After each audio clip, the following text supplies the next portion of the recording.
Ladies and gentlemen. What's going on, bro? Yo, what was up with all the technical difficulties? It's almost like DJ Khaled said. They don't want us to win. So you know what we got to do, bro? We got to win. You were the one having tech. Are you talking about? I mean, I was having tech issues earlier, but yeah, you started the tech issues. I followed up the tech issues, and then we had to start the stream 7 times. I don't know, it's. I mean, Kehanu's like, I'm sorry, Jim Marco's uploading a video or something, so I had to do it. We had a lot of tech issues today. It's fine. But you know, opposition is a sign of greatness. So maybe this just means that we're about to do some great stuff today on a podcast. What do you think? I just want to say, first off, it has been a great week. Before we get into the podcast, like, I'm just gonna brag a little bit of just some cool shit that's been happening in my life. Got an offer accepted on a primary, so I'm about to move into a quadruplex in like 3 months, which is pretty sick. Let's go. Right? A little house hack action. All right. A little bit of house hacking, you know, instead of fucking. I'm gonna be making $900 a month, and I don't have rent anymore, which is pretty sick overall. That's a W. Right? That's a W. So that's a pretty big W. That's gonna close. We're verbally accepted. We're just figuring we have to kick out a tenant. Denver 4 months ago passed a law where now we have to give 90 days notice to a tenant. It's pretty whack. So this close is about to be like 3.5 months long, which is kind of annoying, right? But I don't know. I think it's a cool W. It's something I've been like thinking about for a really long time and manifesting. So I'm really happy. I've been really manifesting it? Of course, bro. Like, what does that mean? Walk me through manifesting. Give me a quick manifest 101. I'm just imagining myself in the place. Like what it's going to look like, what I'm going to be living like, how much money I'm going to be making, all of that good stuff, right? I literally, if you look at sorry. Go ahead. No, go ahead. If you look at my Zillow, I have looked at every single multifamily property on the market in Denver. Every single one. Interesting. So, have you considered manifesting a young lady for your life? Got a date this Saturday, you know? Let's go. So, what's his name? Shut up, dude. And I'm not. What? I don't really want to say names because she watches some of my shit. But you know, we can't just breathe past it. Let's do a little. I don't know if she's watching this right now. I'm just saying, that's exactly why we need to talk about it, bro. Okay, wait, hold on. Wait a minute. Okay, first of all, fuck the entire thing. So, we're gonna okay. So this person, get the fuck out of here. Respectfully, get out of here. All right. So this person is okay. You've never dated this person, but they watch your stuff. Yes. Okay. What's the context? As direct but vague as you can be. Met at a real estate meetup. Ooh, so it's a real estate person. That's about it. So she's not That's a all I'm climber. gonna say. Okay, wait, no, stop it. Shut your face. Okay. So I need more info. Bro, we can start this. We're gonna start the podcast off with tea. Speaking of tea, you guys should all consider GT Alive Mushroom Elixir, a proud sponsor of the show. Fun fact, they do not sponsor this show, but maybe I'm manifesting it. Right? Nathan knows. Nathan knows. Nathan gets it. All right, Nathan, maybe you can explain to us. You, dude. We appreciate this donation, dog. Thank you. Like, I don't know who gets that money. I don't know if it's Keanu or me, but bro, you guys know I'm suing you. Honestly, I feel like you need this for your date on Saturday. $2? I don't think you've been keeping up with prices, my man. When's the last time you bought anything? Take it for a snow cone, my guy. Just yeah, bro, those are like $4 now, dude. That's not gonna cut it. Okay, wait, hold on. So I need you gonna try to evade this situation like a good liberal, but we're gonna talk about it. Like, it's so early. I haven't even got like this first day. She might be watching this. It's unlikely. I don't know. We got 6 people watching. Like, can we give her a fake name? What's a good fake name for this person? I don't know. Jessica? Jessica? Yeah. Solid white girl name. I appreciate that. What's up? Shout out to all the Jessicas in the world. She's actually not white at all. She's Latina, so maybe we should give a different name. All right. Should we get super stereotypical and give her like a Latina name? Rosarita. So racist. You know the worst part is that is exactly the name that I was thinking. That's the worst part about this situation. That's so funny. If you were thinking Maria as a fake Latina name, Maria, I don't know. Okay, so let's Jessica. We'll go with Jessica Okay. for the sake of diversity. All right, Jessica, you meet Jessica at a singular real estate meetup or over the course of real estate meetup? Okay, recent, long time ago. How did that work? A while ago, actually. Okay. A while ago. I don't know why like it took so long for me to hit her up. Like I think I just forgot, and then I just saw her on Instagram. I'm like, wait, she's kind of bad. I should like hit her up. And I hit her up like a month ago, and she's like, yeah, let's do it. Let's go. You got to leave out that I just forgot thing, right? It's not a solid opening. I mean, that's what happened. This is why I don't want to be talking about this. I don't want to like spill anything. And then she's like, never mind. And then it's like, well, I just cock blocked myself by giving Kihana tea. Look, the reality is, if your game isn't that good, you're not going to survive the date anyways. So you really have a net positive situation here. Okay, so you met her in the chat if you're watching. I love that. That would be so funny. God, that's the ones in the chat. That is, please somebody go change your name to Jessica and just one the chat.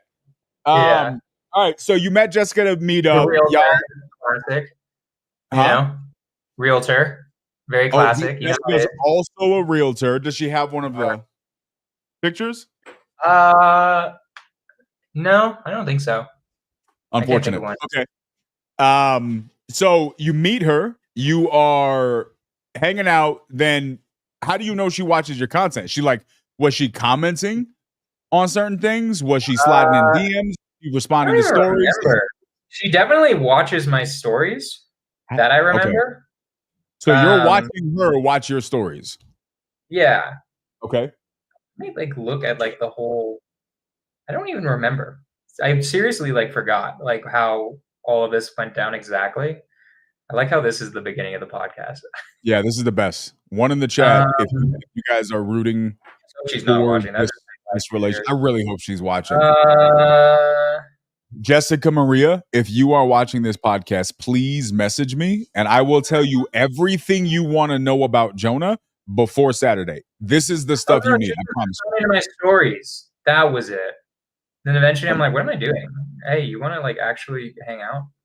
And so, okay, you're 17. How does somebody in your age group ask somebody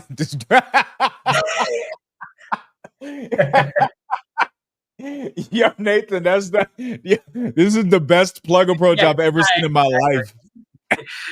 Nate's been fire with the comments tonight. All right, so how do you guys in your age group, right? You're in your 20s right now. It's 2025. Half y'all weren't even alive on 9/11. How do you guys initiate dating? Is it hey, I'm chill? Do you want to ETF or what? That's what you always say. How does that work, right? Back in the day, I'm a pretty direct guy. So I'll say something would you wish this I hate doing this. I have very big superstitions about talking about stuff before it happens. Right? I feel every time I do that, it's something always happens where someone says something. For you, I'm talking about it, not you. So we're gonna bypass the negative effect of that. I just ask people out. I'm just hey, you're. What did I say to her? But you say you're direct. So is it hey, you seem like a vibe? Do you want to go on a date? Blah blah blah. That's usually what I say. You want to do this, and then I make a plan. That's how I do it. I don't have, and then they either ignore me or we do it. Very interesting. Jonah just said I'm a content creator. I don't think women.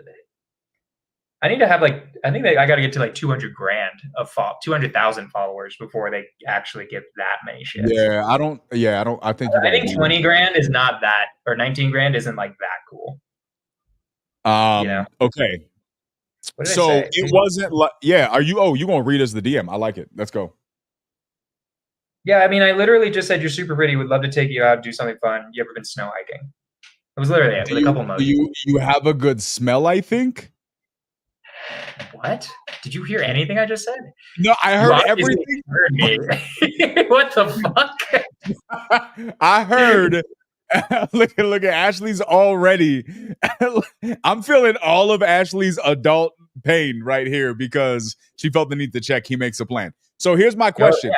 I mean, some Did guys you end this with you have a good smell, I think? Was that the final words of your No, you ever been snow hiking? That makes way more sense. Okay. You thought I said, hey, you're super pretty, do you got a good smell? I was like, you're super pretty. You want to hang out. You have a good smell, I think. It's a compliment. I mean, that's how it works, right? I mean, anyways. So okay, so she was like, "Well, okay, she might not subscribe to me on YouTube. Like, she definitely is on Instagram, but that's okay. Anyways, keep going. Okay, so do you care to share a version of her response? Who goes snow hiking? Bro, it's Denver, Dominique. Bro, it's white people, my guy, obviously. Yeah, where do you think I am right now? This is what white people do. Oh, Jesus, what happened? Oh, okay. Her response? Let's do it. I've been hiking in the snow, but I'm down. It's nothing crazy. At least my game is like, I'm just going to tell you how I feel. Guarantee there are Subarus, granolas, Birkenstocks, sweaters with like really, really big, thick wool scarves. It's a lot of Subarus. It's a lot of big ass jackets. It's a lot of. A golden retriever will be a part of this equation if this relationship takes but she's Latina. If she was really named Jessica, maybe. Yeah, definitely. If I wanted to just go on a rampage, I'd get a dog. Here, this is like a dog. No, you're done, dude. And it's got to be a golden retriever. I don't really think there's many other dogs you can get. Just to be clear, let me show you how big of a beast Yvonne is. She randomly decides one day, I want to make soap. And then while I'm in the shower, she makes a whole ass whipped soap. Like, look at this thing. Oh. Can't see. I don't know how to make this camera, but it's whipped soap. Like, that's pretty cool. Like, it smells fantastic too, but she says I can't use it because it's for girls, which I'm like, whatever. I can smell however I want because I'm a G. She disagrees. We discussed this prior on. I feel like dudes can be scrumptious and they should be able to be confidently walking in that. She disagrees. In any case, this is fire. This is actually really good. I just want to smell this for the whole thing. Can you get some of the soap? I got you, Dominic. Okay, so you and Jessica. So what did Jessica say? What did she say? She said she's down. That's what she said. That's what she said. Like, hey, yeah, I'd love to. I'd love to. Okay, she didn't say I'm down. She said I'd love to. Bro, does this matter to you? You're so funny. Like, I don't like. Hold on. It's very important. I care about your well-being, bro. You matter to me, Jonah. Jesus. All right, you want me to? All right, I'll read this shit out loud. Okay. Let's go. Let's go. I've been hiking with snow, but not sure if that's what you mean. That's exactly what I mean. I do like a little that. What's your number? Mine's blah, blah, blah. My social media manager tags her in a bunch of reels because I don't know why. By the way, and then I say, like, by the way, this is my social media manager. He tags people randomly. Excited for Saturday. Me too. We'll have to bundle up real good, but the hot chocolate after will feel perfect. Because I also said we're going to go snow hiking and get hot chocolate after. All right. And then we were supposed to do this last week, but then her grandpa died, which was very sad. That is very also sad. Also kind of cock blocked me, but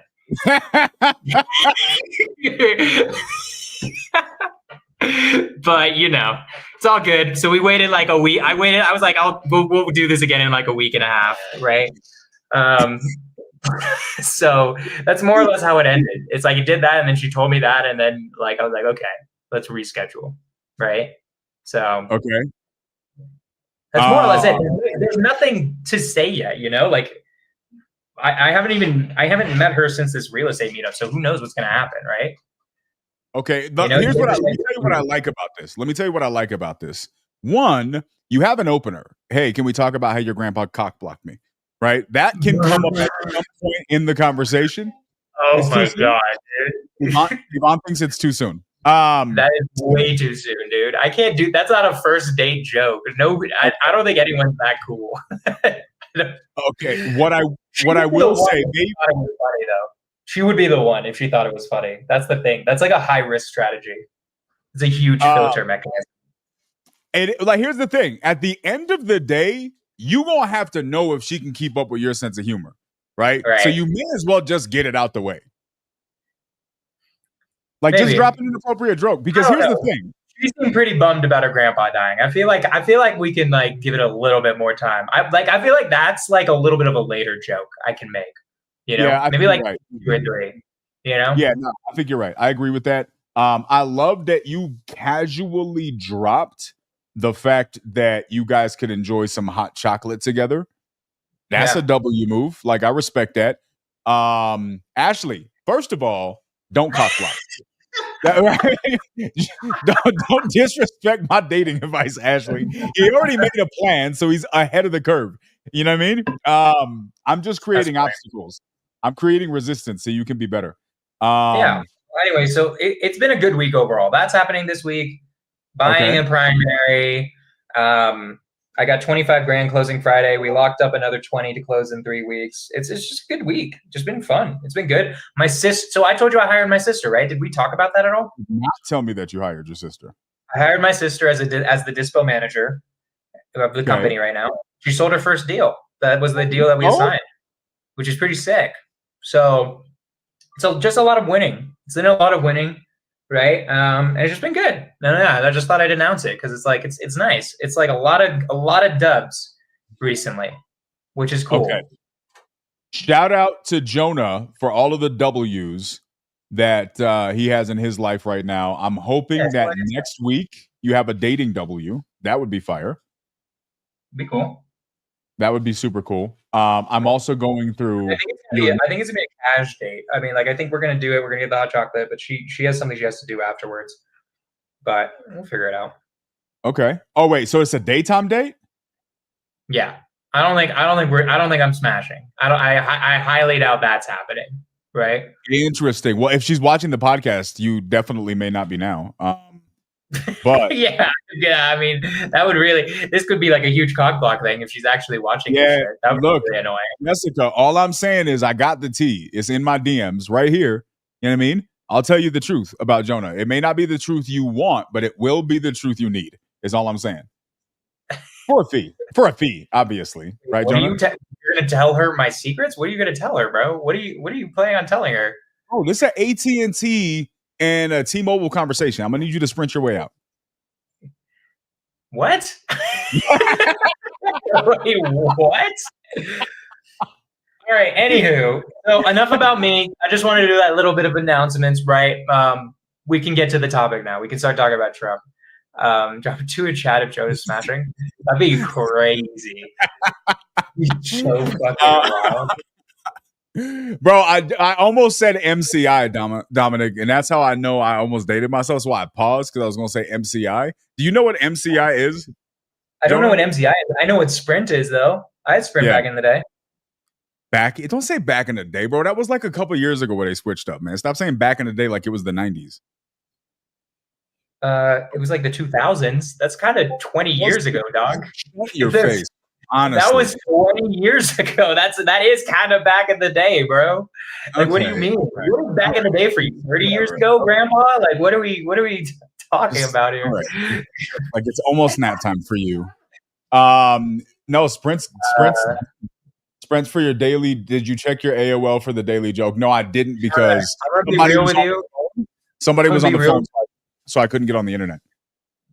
I'm gonna be real with you, Shauna. This is what women love. This sweet, smart guy with questionable political views is women love that shit. That's your flex? That's my flex. Congratulations. Okay. You can leave with who you voted for. Speaking of who you voted for, Daddy Trump, that's how you call him, has done a lot. I hate you.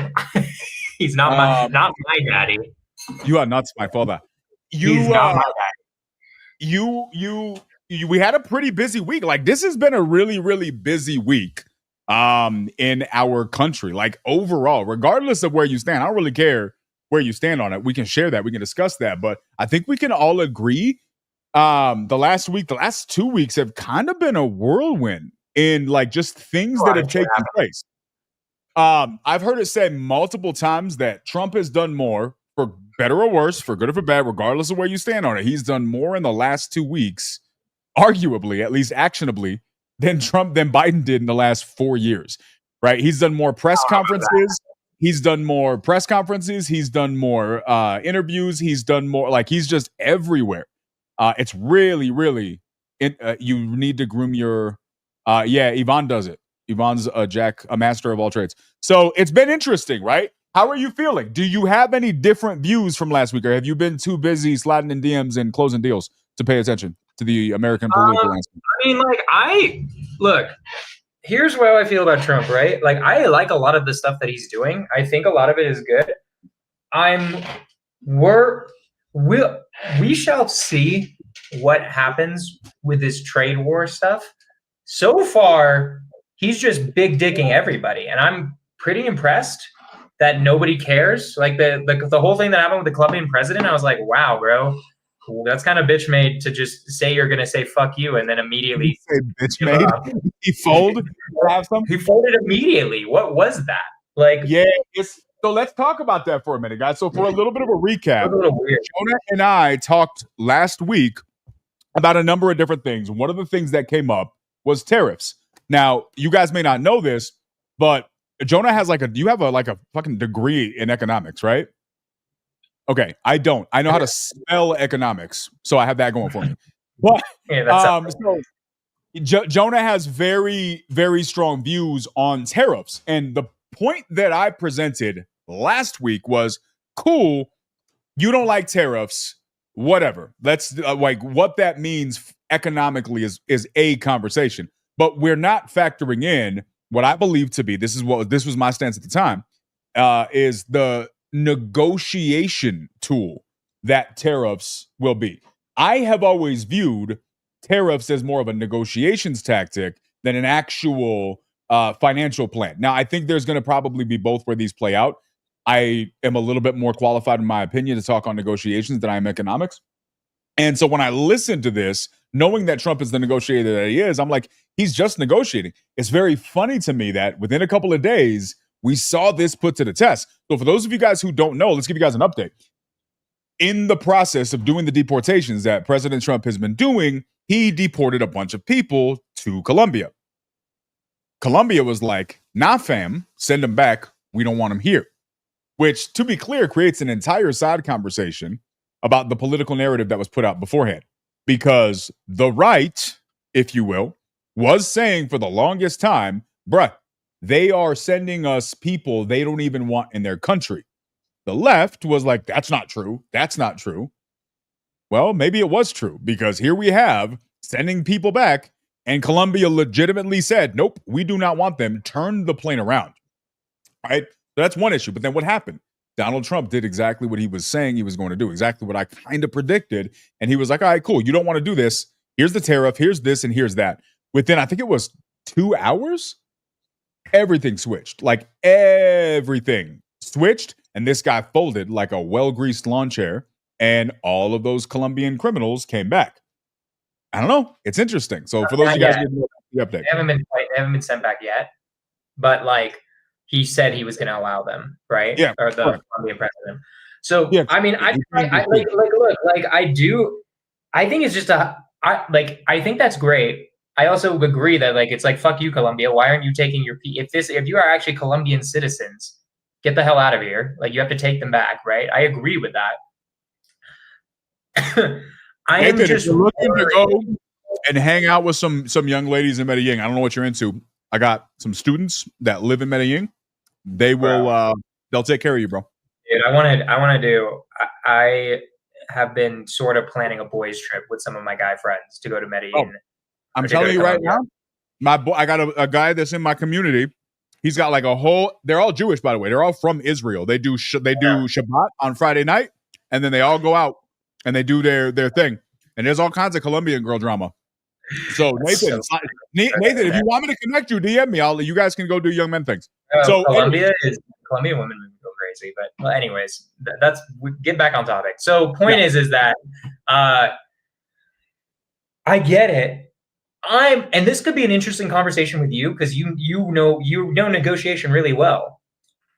It seems like a really high risk, high reward strategy, the way he's negotiating right now, right?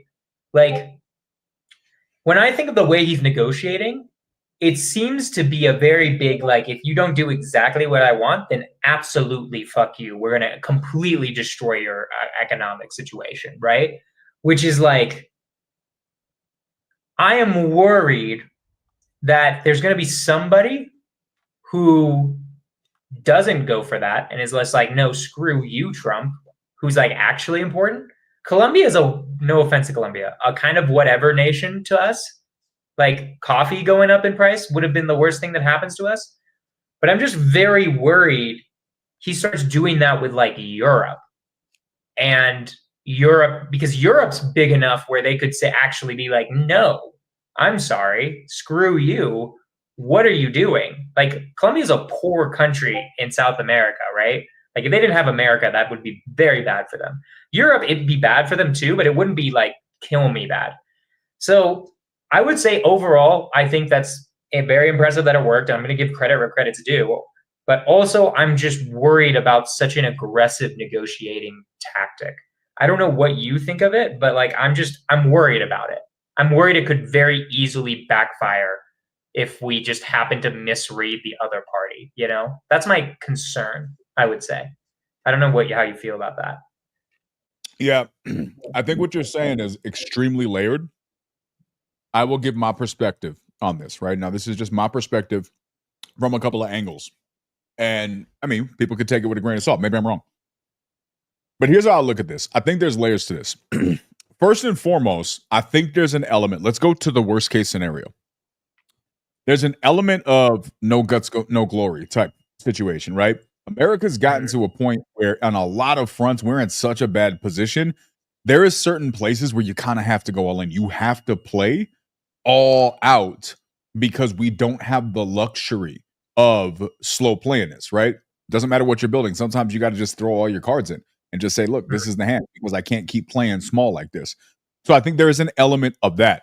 I think that when it comes to things like maybe immigration, maybe some of these financial situations, when we look at the amount of money that was saved just this last week and programs that were cut that were actually huge waste. Why was America sending $50 million to the Middle East to build condos? Why are we doing that? That was just one small example. How many of these are going to get caught? So I think that there is an element where you got to play high risk, for lack of a better word. Okay. Establishing that, here's what I'll say. When I teach negotiation, and I'm talking to anybody in one of my communities about this, the thing that I talk about, and I may have mentioned this here before, right? When you're doing sales, Jonah, in your opinion, what's more important to you, fact finding or profile building? I would say profile building. They're both important, but profile building, I feel like. Yeah. And it's 100%. When I ask this question, I know we've discussed this here beforehand. When I ask this question in my communities to somebody that's new, almost every single time people say fact finding. Why? Because we've been taught that the important aspect is the thing. It's the negotiation. It's the topic at hand. Great negotiators, however, understand that the thing is almost always secondary. The person is always the key to the negotiation. When you can understand the person, then you are actually in control of the negotiations. Donald Trump, as a negotiator, love him or hate him, it doesn't matter. He understands this, and he plays this card extremely powerfully. Here's the thing. When you're looking at negotiations and you're looking at profile building, what you begin to understand is there are certain profiles. And when I say profile, let's call that personality types. There are certain types of people out there that are by default going to be stronger negotiators, and there are going to be certain personality types that are not great negotiators for many reasons. But one example could simply be the fact that they just aren't comfortable having uncomfortable conversations. They avoid uncomfortable conversations. They avoid conflict. People who are pacifists, people who avoid conflict, people who go with the flow are usually not great negotiators, because great negotiations require you to be willing to look somebody in the face and say, okay, but what next? That's great, but here's what I want, right? And that line in the sand approach requires a certain level of resolve that most people don't carry into the conversations. Here's my concern, Jonah. When you're listening to Trudeau, which obviously isn't a factor now, but Trudeau isn't an A player, in my opinion. He might be in an A player position, but Trudeau's the guy that folds at the table because he's just not a strong personality type. When I look at, and I can't speak to all of the names, when I look at people in leadership in some of these major countries, like the Europes of the world, these are not strong people. They are not strong backed people. These are not heavy, go in your face negotiators, right? Love or hate Russia, Putin, he is okay, that's cool, right? But I'm going to draw the line in the sand. Go F yourself if you don't like it. So what I think is when you're saying, well, what happens if some of these major nations don't like his negotiation tactics? Respectfully, I don't think a lot of these major players have the backbone to stand up to somebody like a Trump, whether it was Trump or somebody else. I'm talking more like if you did this with Putin. Like, you know what I mean?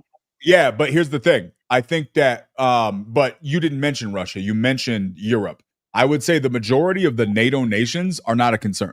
I think Trump has the leverage. I think from a negotiating standpoint, from a personality standpoint, Trump is going to win those negotiations. Now let's talk about, let's talk about some of the nations like a Russia, like a North Korea, right? I would not consider Kim Jong-un the same personality type, but he's a dictator. He's a dictator with a different personality. I won't go into my profile about that guy because you don't see much about him. But from what I've seen about him, I don't consider him the same profile as a Putin or a Trump or any of these other really, really strong leadership type people. Right. I think that here's the thing.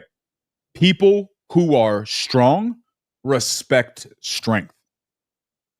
And so the strong approach isn't taken in a defensive fashion. It's not treated as intimidating. It's met with respect. Like, okay, at least I have a worthy competitor at the other end of the table. Now the grown folks are talking, we'll have an adult conversation. Weak people see that as a threat. Strong people don't.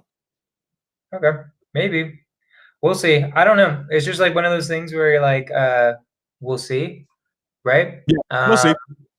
Now I'm speculating. So maybe again, like, so far it's working. Like he's so far, theoretically, he said he's just going to put 25% tariffs on Mexico and Canada. It doesn't seem like it's a negotiation. It's more just like hey, our trade imbalance, I don't like it, so we're going to change that. And that's not great economically, but it just depends. Like, I don't mind tariffs if you actually have like an idea in mind of like, I want this, and then we won't go into a trade war, right?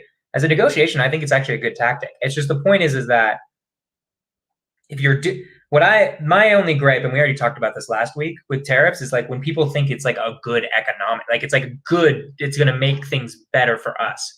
It's going to make things worse for us, but it might in the long run after a negotiation might be better. But like the initial thing, it's a bad thing initially. Like that's what I don't like as a conversation. But anyways, so getting back to your original question, honestly, first 2 weeks so far, liked almost everything he's done. I'm not gonna lie. Like I've liked almost everything he's done. I'm super happy with what he's done with Israel and getting a ceasefire there, right? And like getting that war to stop.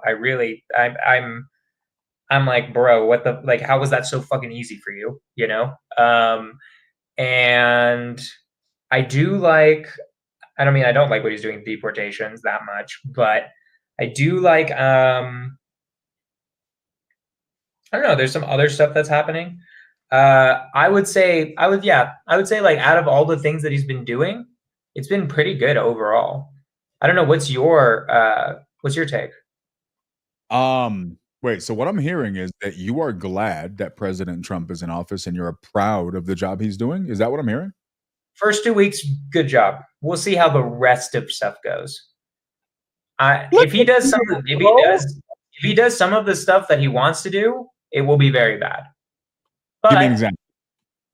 Like the tariffs. Like if he just does blanket tariffs without like any idea of negotiating, right? I haven't seen him say anything to Canada. Also, the Greenland shit is kind of wacky, I think. I think it's kind of wacky. The Greenland stuff, like being like, I heard about that. I don't understand what that means. Are we making it a territory? Is it going to be like 51? Like, what are we doing? So what's happening right now, and I'm going to try to be as objective as possible. He wants to buy Greenland very badly. Like he wants to make some sort of deal where we get Greenland. The controversial thing he did was somebody asked him, like, is our military options off the table? And he said, nothing's off the table, right? He didn't say he'd use military options, but he didn't say it's not on the table, right? Which is, batshit crazy. But I don't know why, like, I feel like that's just, like, not necessary. That's, like, antagonizing people for no reason. It's like, also, we're America. Like, if they want to join us, it's one thing. Sorry, my camera was moving around. It's one thing if they wanted to join us, but, like, dude, I don't think they want to join us. Like, it seems, based on what I've been reading, it seems like the Greenlanders don't want to. Is that what they're called? I feel like Greenlandians sounds way more powerful. Maybe that. I have also seen some that are like, I want McDonald's. So yeah, let's do it. Bro, stop. I hope RFK shuts that down immediately. I can bring up a video. There are videos of that. Do you want to see that? So I've been watching. Yes, I want to see it. Hold on, I'm gonna find them real quick. Greenlanders. So sad. Greenlandians. Can we please call them Greenlandians? I feel like Thor would be the leader if they were called Greenlandians. I gotta find the video though. I think I should have put it in the chat. I kind of fucked that up. I'm not gonna be able to find it. Well, anyways, I'll look for that in a little bit. I think it might take me a little bit while. But there's been that type of stuff, right? We can also watch, I think we should watch what's been happening with AI too. Of what our boy Gianmarco has been putting in the work. Before we get to that, let me ask you a question. 2 questions. One, do you think it's wrong if we acquire Greenlandia before Grand Theft Auto 6 comes out? We acquire what? Greenlandia.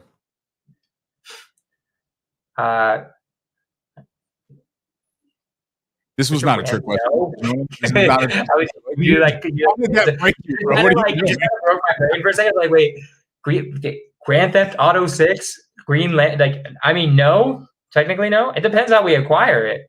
Forget the question. That was you made that way more complicated than it needed to be. I was distracted to see if I could find this video, but I don't think I'm going to be able to. I think we should talk about that, but let me show you this, bro. I want your opinion on this. Like, give me your thoughts. We spent a decent amount of time talking about this last week. What are your thoughts? Have you developed any new opinions on the whole immigration thing, right? There's been some things that people have been saying about that, like a lot's changed in immigration. He's doing exactly what he said he was going to do. We had a big conversation about the pros and cons with it. Has your opinion been impacted at all in the last week? Basically the same, right? I don't like deporting families. I don't like it. I don't like so we talked about this last week where I think we could do better and sift through people who are legitimately criminals and want to do bad things in America versus people who are actually tried to come here in order to try to have a better life, right? I think there should be a system where there's a huge difference on that. And it does not seem like we care right now. It seems like we're just deporting anyone who came here illegally, right? And I don't like that. I think I disagree with that approach, in my opinion, right?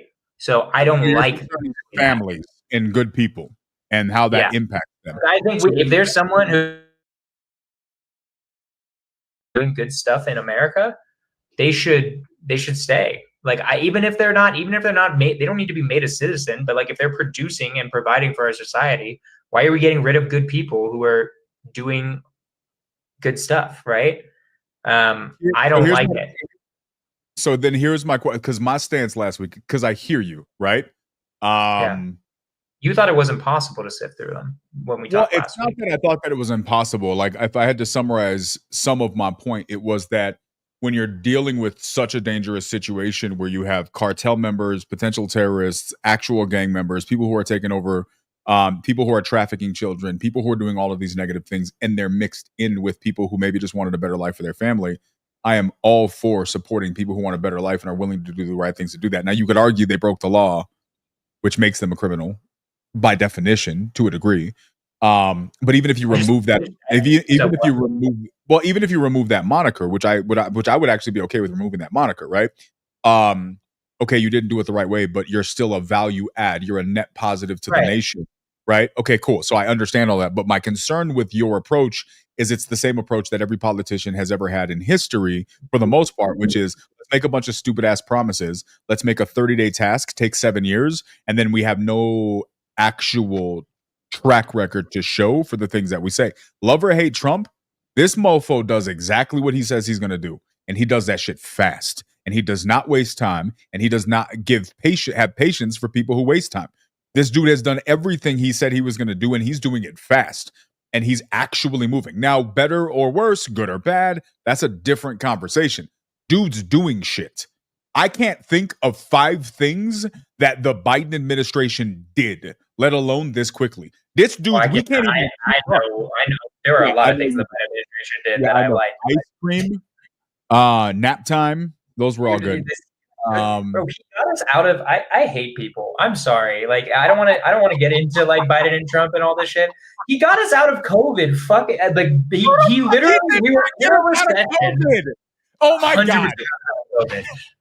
I don't know if we want to talk about this that much, but he 100% got us out of COVID. Like just actually that's what happened. You making me say the F word. You passed so much good legislation that actually made it where we got out of COVID comparatively to all the other rich nations unscathed in comparison, right? Obviously, there was still inflation and a bunch of other shit that happened. But if you look at Europe and their inflation, they still don't have inflation under control. We have inflation under control today, right?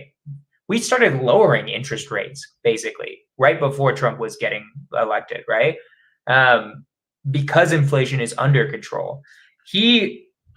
Honestly, Joe Biden domestically did a great job. Externally, he did a terrible job. I'm not happy with how he handled Afghanistan or how he handled Ukraine or how he handled Israel. But domestically, he passed so much good legislation that I think was great for the country, right? But we can argue about that more. So maybe we do a whole podcast on it. I'm not gonna lie, bro. Joe Biden rescued us from COVID is crazy. Like that's a claim and a half. Who do you think rescued us? Or do you think it was just us? What do you think happened? I think COVID played its course. I think it was I'm talking about the economic part. I'm not talking about the virus itself. I'm talking about the economic. Eggs don't exist in the United States. I went grocery shopping. We got 5 bags of groceries. Each bag was $100, my guy. He didn't save us from shit. The news articles that are telling you we're in a good place are your actual life experience. Do you remember where we were in 2020? Do you remember what was happening when he got elected? Like, it's just like one of those things where it's like just the middle of a memory loss, bro. Incredibly short-term memory loss of like where we were as a nation during 2020. Like, do you remember what's happening? Nobody could fucking work. And like literally he made sure that we didn't like go into a huge recession. Jonah, what are you saying, bro? I need you to think about your words before you say them, bro. I need you to think about this a little bit goddamn more. What the fuck? I understand we were in a pandemic and he got us out of it pretty fucking well. That could have been way fucking. I just think people don't understand how much worse that could have been. That could have been Great Recession / depression levels of a recession. And we just basically skated by. More or less, other than increases in prices, which I agree is what did he do? Plus the Inflation Reduction Act. He passed the I forgot what act it was, but there was an act that basically got people back to work, creating infrastructure, right? There were a lot of good legislation that he did that I really liked. He attempted to forgive student loan debt, which I thought I approve of that. I don't know how much you guys feel about that, right?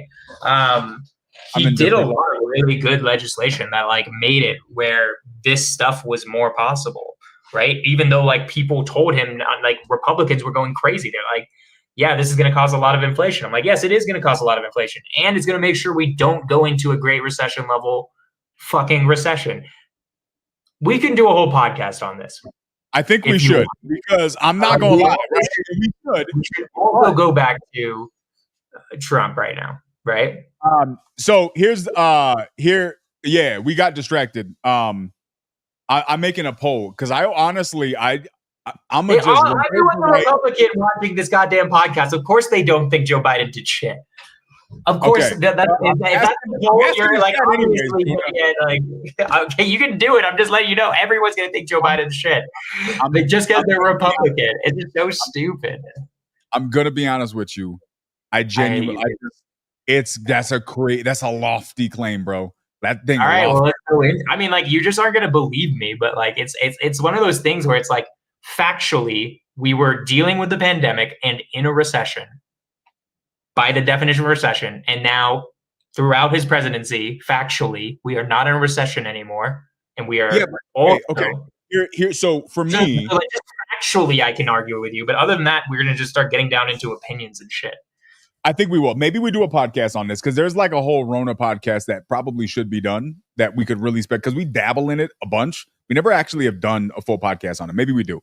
What I will say is this: in my opinion, it is more logically attributed to the passage of time and the existence of people than anything he specifically did.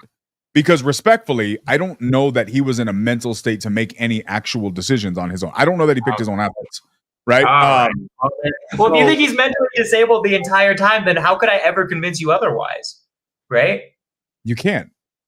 So, okay, then why are we even having the conversation? I couldn't say anything to you then, because you think he's just a mentally disabled senior person. No, just like, okay, bro. Like, then, all right, you do shit. Like, no, but respectfully, he was. Like, and I'm not trying to be, like, to be clear, he like, if you just look at him, and I don't say this in a derogatory fashion. Like, I understand there's a joke to be had there maybe, and it's kind of funny. But the reality is, I think any elderly person dealing with dementia being forced to go through 4 years of pretending to be the president is a pretty tough thing. And that's pretty clearly what happened, in my opinion. Here's the thing. Obviously nothing I can convince you that. It's just like, why even have this conversation, you know? Sorry, I'm interrupting you. It's cool. To finish the point that I was going to make, I'll simply say this. In my opinion, again, I don't care if you like or dislike either side. That's your opinion. I'm not trying to convince anybody of either one. But when I look at Trump, no one can argue that this man makes his own decisions and pushes those mofos all the way through to the finish line. No one can argue, well, was this really Trump or was somebody on his team pushing for this? Because in the great majority of the circumstances, this man articulates his plan, articulates to whatever degree why he wants this to be his plan, and then does exactly what he needs to do to make sure that that plan comes to conclusion, right? Do you think Joe Biden would have won a fucking negotiation against any country? I don't think so, because we never really saw him do that in the course of a 4 years. How he dealt with foreign policy was trash. I agree. I really like what he did domestically with the legislation he was able to pass. That's my personal take. I don't disagree with anything you just said, basically. Yeah, that's my point, right? Like, Donald Trump spent how many hours signing executive orders while simultaneously taking unprompted, unscripted questions from the press? When did Biden ever do that? Biden did a shit ton of executive orders. I just don't care about tape press conferences. I care about like what you did as a president, like the action. But to the point. Jesus Christ, Dominic. Here's the point, bro. I agree. I get that. I don't think press conferences are necessarily a flex, but they are representative of something, and they're representative of his capacity to do so. I don't think Biden did them because he was not capable. He was not intellectually capable of taking unprompted and unscripted questions that he was capable of answering directly, let alone while simultaneously signing executive orders. It is a representation of mental state, bro. That's just a fact. Now, we can get emotional and we can try to deflect, but the fact of the matter is, Biden needed to get pointed which direction to leave the stage. Biden at the beginning of his presidency is very different than Biden at the end of his presidency. Would you agree with that? Do you think he digressed over time, or do you think he was just a full-blown mentally incapable person? To answer your question, I think there was a decline. But I don't think very different is a fair description. I think he was always mentally declined. He was mentally declined. How did he beat Trump? They just stole the election. Never mind, you idiot. I forgot. You guys think he stole the election. Never mind. I'm a stupid person. That's why you thought he won. Okay, never mind. I forgot that you guys just believe the last election was a lie. I get it. Okay, so now I understand. I gotta put myself in my Republican brain to understand where you're coming from. Okay, I'm gonna do my best to like have really good ideas on that brain too. No. It's. I'm losing a couple. I'm losing like 10 or 15 IQ points. It's okay. I got 130, so we'll get there, right? But flexing on him just in case Jessica's still in here. But anyways, you gotta hear the flex. Yeah. Okay. I mean, like, there's nothing I can logically say to like disprove you of that. That's just like your opinion in the end. What I'm gonna say is this. Okay, fine. Then the Biden administration did a fuck ton of things that I liked, right? I can accept you saying the Biden administration passed a shit ton of legislation. You tell me the Biden administration passed a shit ton of legislation, I'm saying, okay, maybe. If you tell me Joe Biden did that, I don't believe you. I don't think he did anything. I mean, I personally don't give a fuck that much. What I care about is, are we doing things that are good for the country, right? At this very moment, I'm not here to, I don't want to rehash the debate of who was better, Joe Biden or Donald Trump right now. I'm just saying that you guys not giving him any credit with, by the way, Luis, the Inflation Reduction Act, that's one if you want like actual names of acts and shit that he passed, because I saw him asking earlier. There are actual things that he if you don't believe him, his administration got passed through Congress that made it where we were that what could have happened with our economy was prevented. I think we basically nailed the landing out of getting out of COVID. Personally, like the inflation we have and we're complaining about is nothing compared to what we could have done, right? Yes, Luis, I understand it didn't include that much that did inflation stuff, but it did a fuck ton for getting us out of a recession, right? What it did is it made sure that people still had jobs and shit like that. Can I ask you a question? An honest question. Just Ukraine in it. I'm not gonna get all. I don't want to get into a legislative. We don't have to get into all that. I have a genuine question to you about this. Let's assume that act, that Inflation Reduction Act, is the bee's knees. Bees now have knees because of this act. Okay, sure. This is the assumption. Here's my question. Do you think this act exists because of something uniquely special and creative that was created that could not have been done by anything other than the Biden administration? Or could any presidential administration with a basic level of common sense and people who understand math have accomplished the same result? I don't think Republicans would have done the same thing. Definitely not. Just based on their economic theories. Like, basically, like, if Republicans, when this shit was getting passed, were screaming about inflation and like how it would raise inflation and how like, they were like tripping out about it, right? They were voting against it. They're like so not for it. And yeah, I'm not gonna lie, a lot of his legislation, like the second COVID stimulus too, did cause stimulus, but like, is it uniquely creative? No. It's just it's understanding economic policy. I'm just saying the Republicans would have definitely guided us into a recession because they were. I'm not gonna speak on that because I'm not. And we'd have to like, I'd have to like really break it down. I think in a whole podcast. I'm just anyway. We can go into. Maybe we do, right? I'm not gonna comment. You know me, I don't like commenting on stuff that I'm not extremely familiar with. I don't really know a lot about the Inflation Reduction Act. I'm not qualified to speak on the topic. What I do know is that my understanding of it is that there was nothing uniquely special about it, right? You look at the decisions that, for example, right, if that Trump's making right now, nobody is going to do what Trump is doing today. That is unique to Donald Trump, which means that Donald Trump should get the credit for the unique act. If there was something you could point to that Joe Biden did, I could even give you Obamacare for Obama, right? Because that's a thing that he uniquely air quotes, created. Now, he probably had a whole team of people that think tanked it, and it was probably like a whole thing. I don't think that was his brainchild, right? It was a Republican. It used to be the Republican solution. Exactly. But that's my point, right? But at least there's something that can be attributed to him, even if it wasn't his original idea.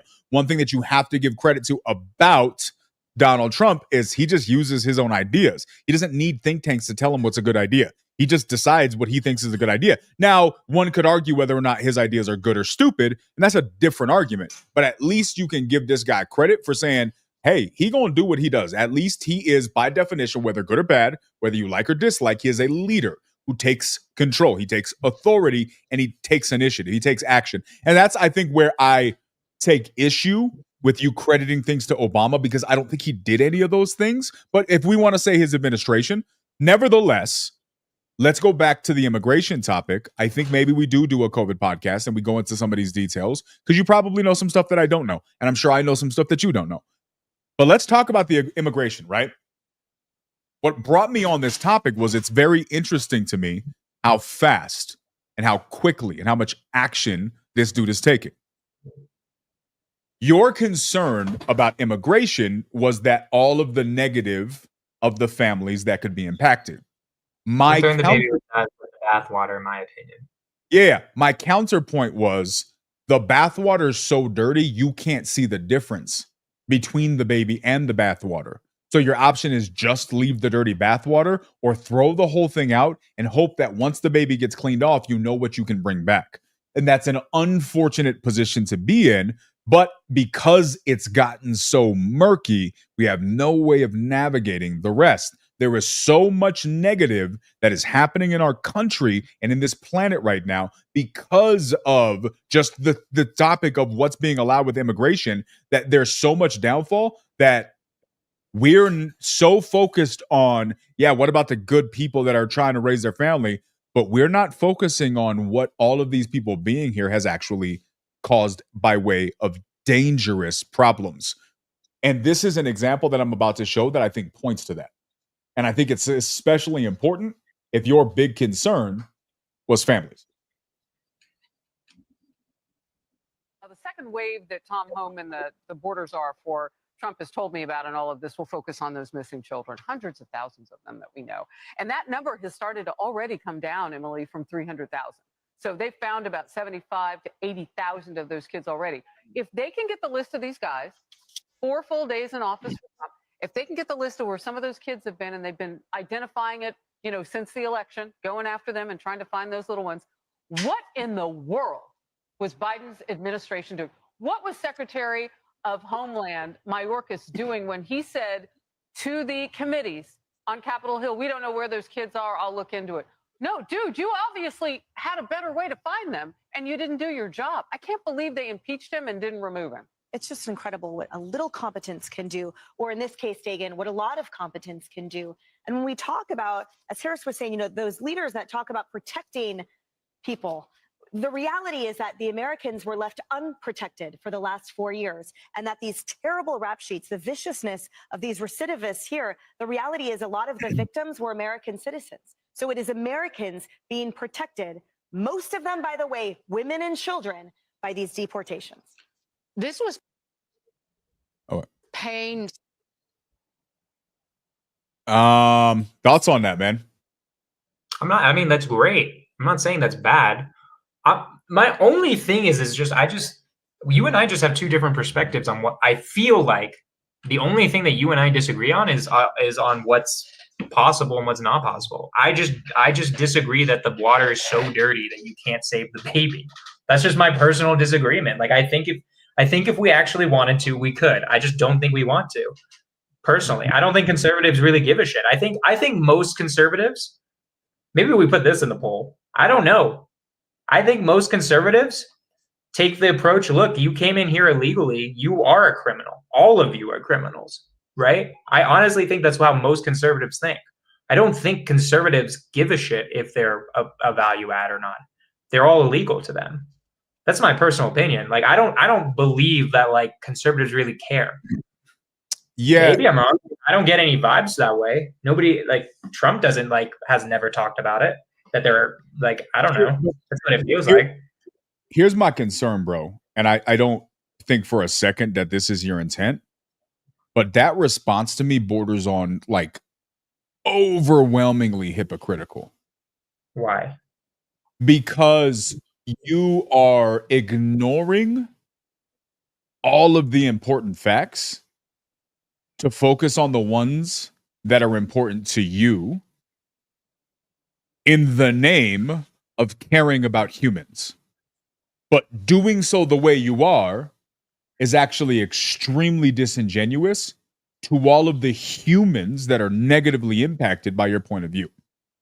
And what I mean by that is you literally just saw, you said that Trump's approach to mass deportation is going to have a negative impact on family. But that is the exact same approach that saved 80 fucking thousand missing trafficked children. So fuck those families? Those 80,000 families? I don't think you understood what I said. I'm not. Hold on. Finding trafficked children is amazing. First off, I don't understand what you're saying, what I'm saying. Yeah, no, but he found them because of the approach that he's taking. I'm not saying, look, again, okay, hold on. Maybe I should rephrase this. I'm not saying that everything Trump's doing is bad. I do want to get rid of human traffickers and gangs and all that stuff. We do want to get rid of the bathwater. And what all you showed me was a picture of him getting rid of the bathwater, right? You showed one perspective of him getting rid of the bathwater, which is great. I think that's a great thing. But also, nobody's talking about saving the baby at all. That's all I'm saying here. But this is my point, broski. And I'm going to ask you to challenge maybe your perspective for a second, because I don't think your intent is bad. Do you agree with how I think that conservatives think? Or do you disagree with that at all? No. I don't think like that. I think that it is You're not conservative. Yeah, correct. But I would say, but you kind of classify it as that. So I'm saying that for the sake of being clear for people who don't watch every episode. Okay. We saw it last week. Multiple people in the chat took the stance that you're describing. I agree with you. The comfortable majority think that. Right. By the basic language of English, they are technically right. I disagree. I don't think if you broke into this country to provide a better life for your family, you are inherently, by nature, a criminal. By definition, you're a criminal, but not by nature. Right. And I think there is an important distinction there. So yeah, but I do agree that a lot of conservatives do think that way. I think you're right. Yeah. I mean, that's all I'm saying here, right? Like, I'm not saying that what he's getting rid of the bathwater is bad. That's not a bad thing, right? That part is not bad. The bad part is I don't think he's differentiating, right? So that's my personal opinion, is that he could be differentiating. And I'm not going to sit here and be like, everything he's doing is 100% bad. I'm just telling you which of the parts that I disagree with, right? I don't think it's like that unreasonable. If, let's say hypothetically, his baby with the bathwater approach, right, for the sake of argument, you don't like the baby with the bathwater approach. We'll call it the baby with the bathwater approach, right? You don't like that approach. If it's true that baby with the bathwater approach is the reason that he was able to save 80,000 children within the first 2 weeks, does that not lend credence to that approach, even though you don't like it? Depends. I mean, like, it does, but it depends on, that was obviously Fox News, very one-sided conservative. I'm curious to see how many families are potentially being broken up right now. If we're just deporting anyone who's technically an illegal immigrant, right? It's just one perspective, right? So like, it depends. It depends, Keanu. So like, theoretically, yeah, it does give credence to that side, but also his approach necessarily has to break up families, because I know people who have illegal immigrant parents, but they were born here, right? And so based on what he wants to do and how most conservatives think, which you agree with me, that they're all fucking criminals, then there's gonna be bad that's gonna come with it too, as well, that you didn't see from that clip. And my point is, I would just prefer if we just figure out a way to do everything and have our cake and eat it too, because I think it's possible. You don't think it's possible, is what we said last week.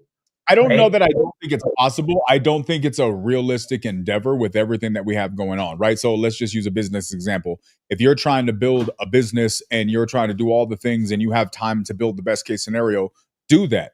But if you're at a point where it's the last month and you're getting ready to have to shut your doors because you can't afford payroll, everything's about to be at the limit, and you got to make a rash decision at the last minute. Well, in some situations, you don't have the luxury to get all of the best things.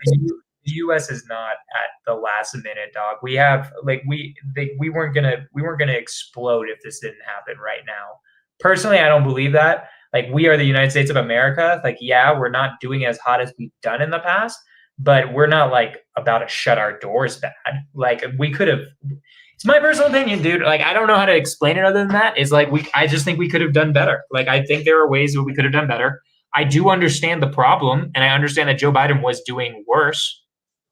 Does that help out? Like, I do agree that like this is better than like not having found children.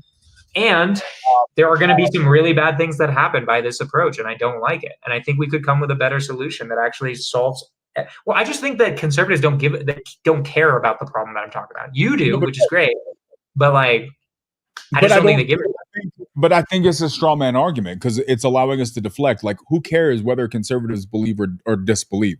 That's an important conversation, but it's inconsequential right now. Well, no, but that's why it's consequential, because that's why Donald Trump's doing it this way and not the smarter way. I don't think so. I don't think so. I don't think so at all. No, I disagree. I am crystally clear that that's why he's doing it, where he's just going to deport literally as many people as physically possible, right?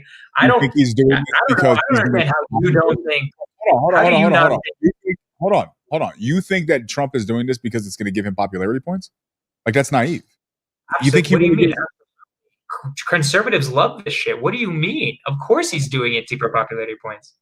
They love seeing illegal immigrants. Respectfully, bro, that's dumb. You honestly, what does he? Wait. You don't think conservatives like what he's doing with immigration right now? We're literally addressing a different point than the one that I'm making, right? So it's now this is becoming. Maybe I misunderstood you. Say it again.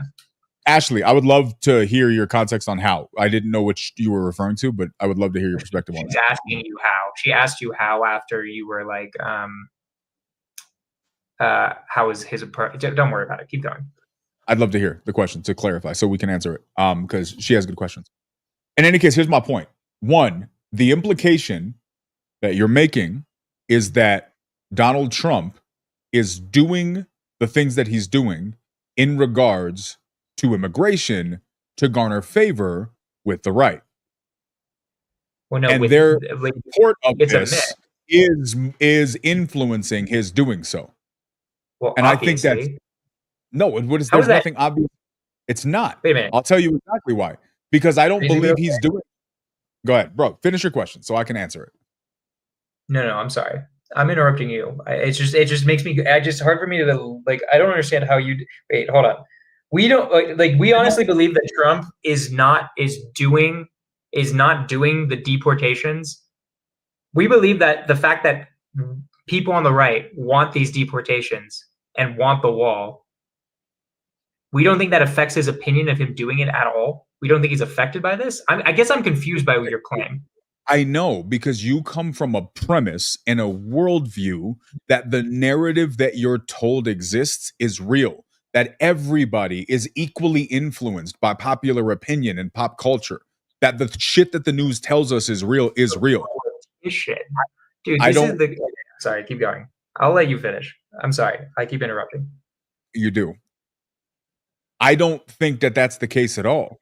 And I think if you just used your own logic when you're complaining about Trump and warning us that he's a dictator, that same logic that he is a fly from the handle, do what he wants, unpredictable, doesn't answer to anybody approach, is the same logic you're ignoring to prove this point. He's either the type of person who plays by his own tune, or he's a fucking soft, regular politician that just does what his political party tells him to do. But he can't be both when it serves you. right? Wait, hold on. Donald Trump is not the type of person that's going to change his stance on something because Republicans want him to do so. That's not his personality type. That's not his profile. That's not his psychological makeup. That is not who he is as a person. Now, will there be scenarios where best interest leads to playing party lines? I'm sure there's going to be some scenarios where Washington's going to be Washington and he's going to have to play by that rule. But that is not his default. That is not who he is. Who he is a person that says, this is how I think. This is my idea. I asked other people who were smart. They told me that my idea was good. And so we're going to do my idea. This is Trump. Donald Trump, I don't think for 1 second that Donald Trump is doing the deportations because fucking Republicans like deportations. Donald Trump's doing deportations because he sees that as the most viable solution for the problem. And I think that if all of the Republicans on the fucking planet were telling him that this was a bad idea and it's going to have bad optics for political gain in the future, he'd say, I don't really care.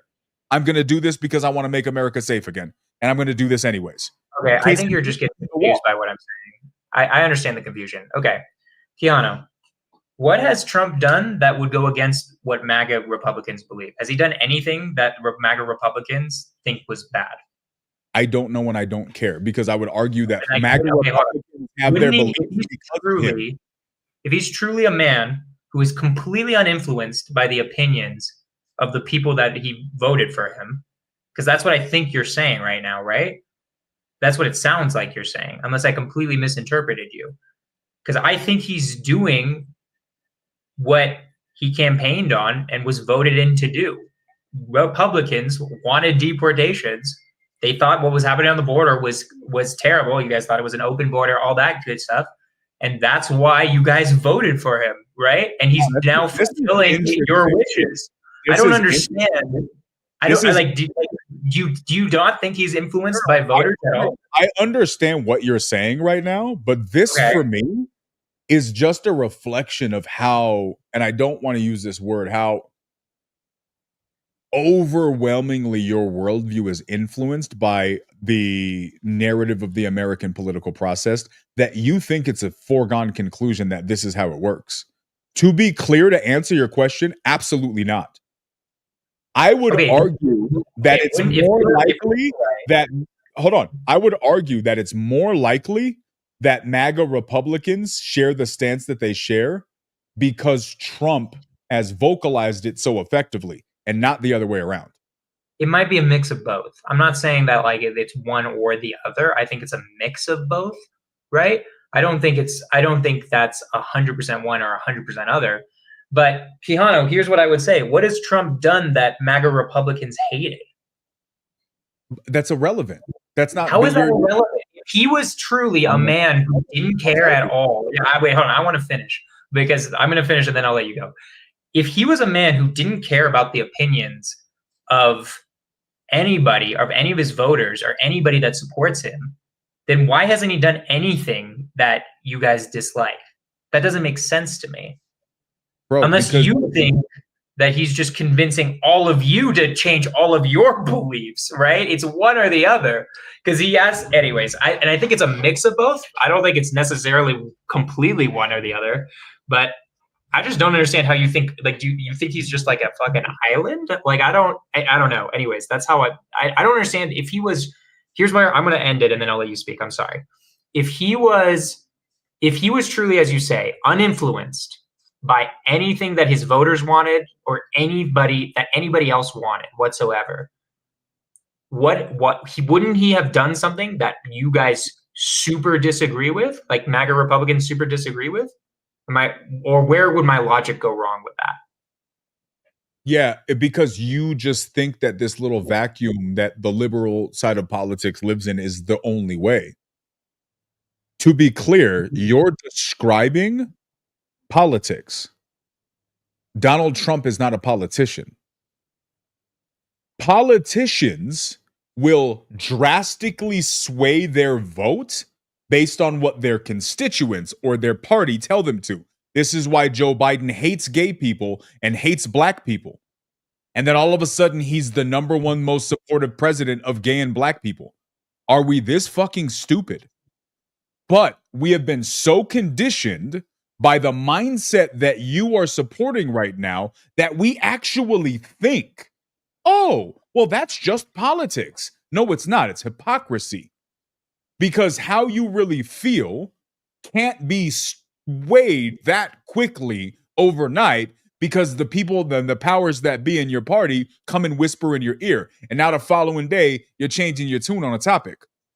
But because American politics is what it is, and we've been conditioned, because this is what it is, Jonah, we have been conditioned to accept that this is how it's supposed to be. We don't have a problem when people switch their tunes. This is why everybody was willing to ignore all of the abhorrent things that Joe Biden said about black people when he was in Senate, saying that he wouldn't want his family to go around in the jungle around these people, right? Like, nobody has a problem with that. 100% of the Democratic leaders in politics who 5 minutes ago and in the last thing were flying their rainbow flags, talking about equality, this is how they all feel. 100% of them within the last 10 years have videos with the same energy declaring that marriage is between a man and a woman. Wait, hold on. Do we think Trump's never changed his opinion? Bro, stop it. If you think this is changing your opinion, respectfully, I would say it is possible that people can change their opinion. And I would say it is possible that a small subset of these examples reflect an actual change in opinion. I would say that anybody, and this is my opinion, anybody with an objective brain can look at this and see what is, in my opinion, the clearest writing on the wall that we're getting played. They don't actually believe this shit. They're just doing what is convenient for the party at the time. The agenda is now LGBTQ. We love gay people.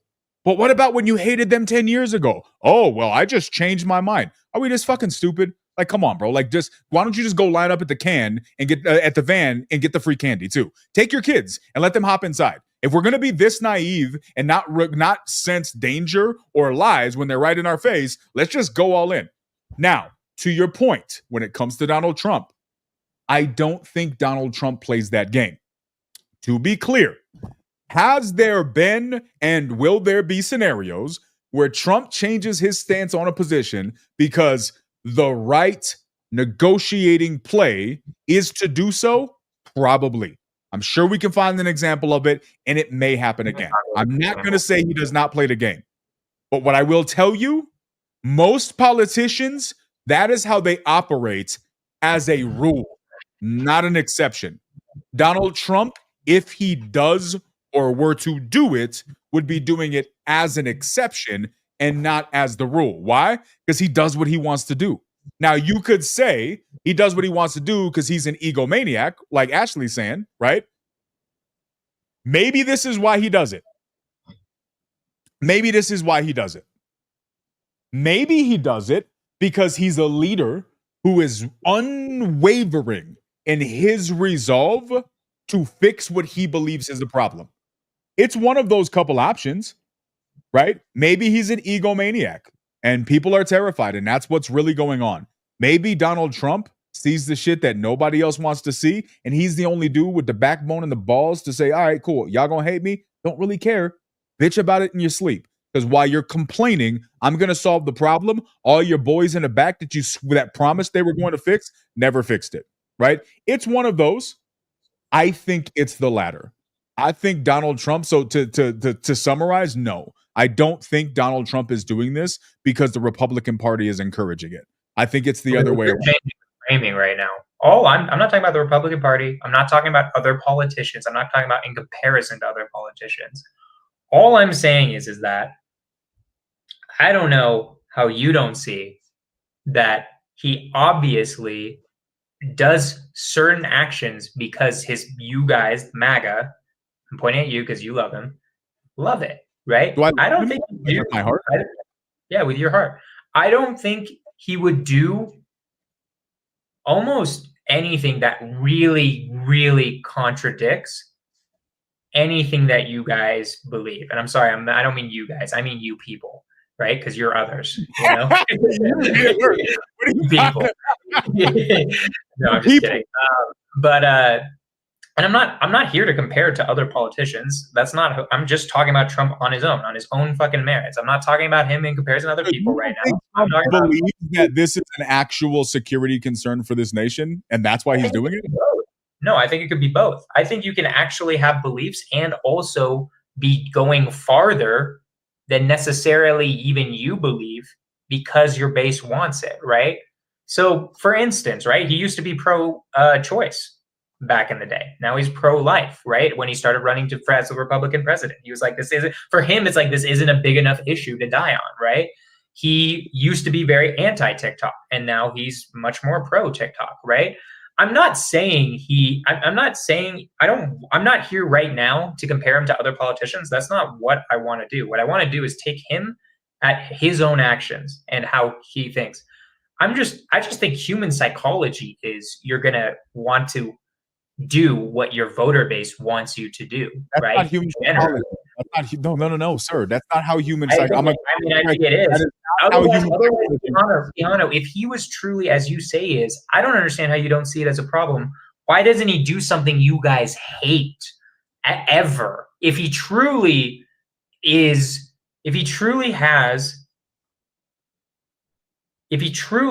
an island and doesn't get influenced by voter bases or by other politicians or by anything, why doesn't he sometimes do things that you guys really disagree with, right? I mean, I really appreciate Lewis at least being like, I do disagree with something that he did, right? Like that is good. Like, I don't know what he put something about AI or something like that, right? Like that at least starts getting more into it, right? If you like have really big legitimate disagreements with him, but Actually flexing on us right now.